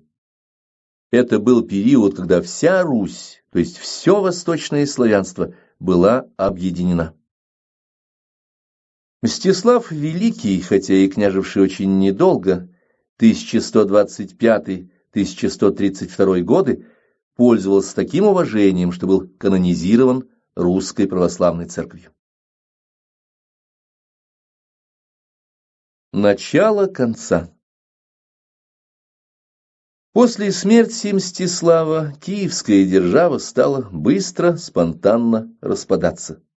Первым отпал Полоцк, куда в год смерти Мстислава Великого прибыли из Византии полоцкие князья, они были приняты согражданами, и Полоцк вернулся к самостоятельности. Затем в 1135 году отделился Новгород. Новгородская республика перестала посылать деньги в Киев. В Киеве некоторое время, до 1139 года, правил брат Мстислава Ярополк. Он умер, оставив престол брату Вячеславу. И тут в судьбу киевского великокняжеского стола вмешался Чернигов. Сын Олега Всеволод напал на Киев, выгнал Вячеслава и сел на киевский престол, объявив себя великим князем. Против него выступила ветвь Мономашичей, которых поддерживала Волынь. Изяслав, племянник Вячеслава, пытался вернуть Киев потомству Мономаха, но Всеволод, князь крутой, умный и жестокий, держался на великом княжении вплоть до своей смерти, 1146 год. Менее удачлив оказался его брат Игорь, человек на редкость неталантливый.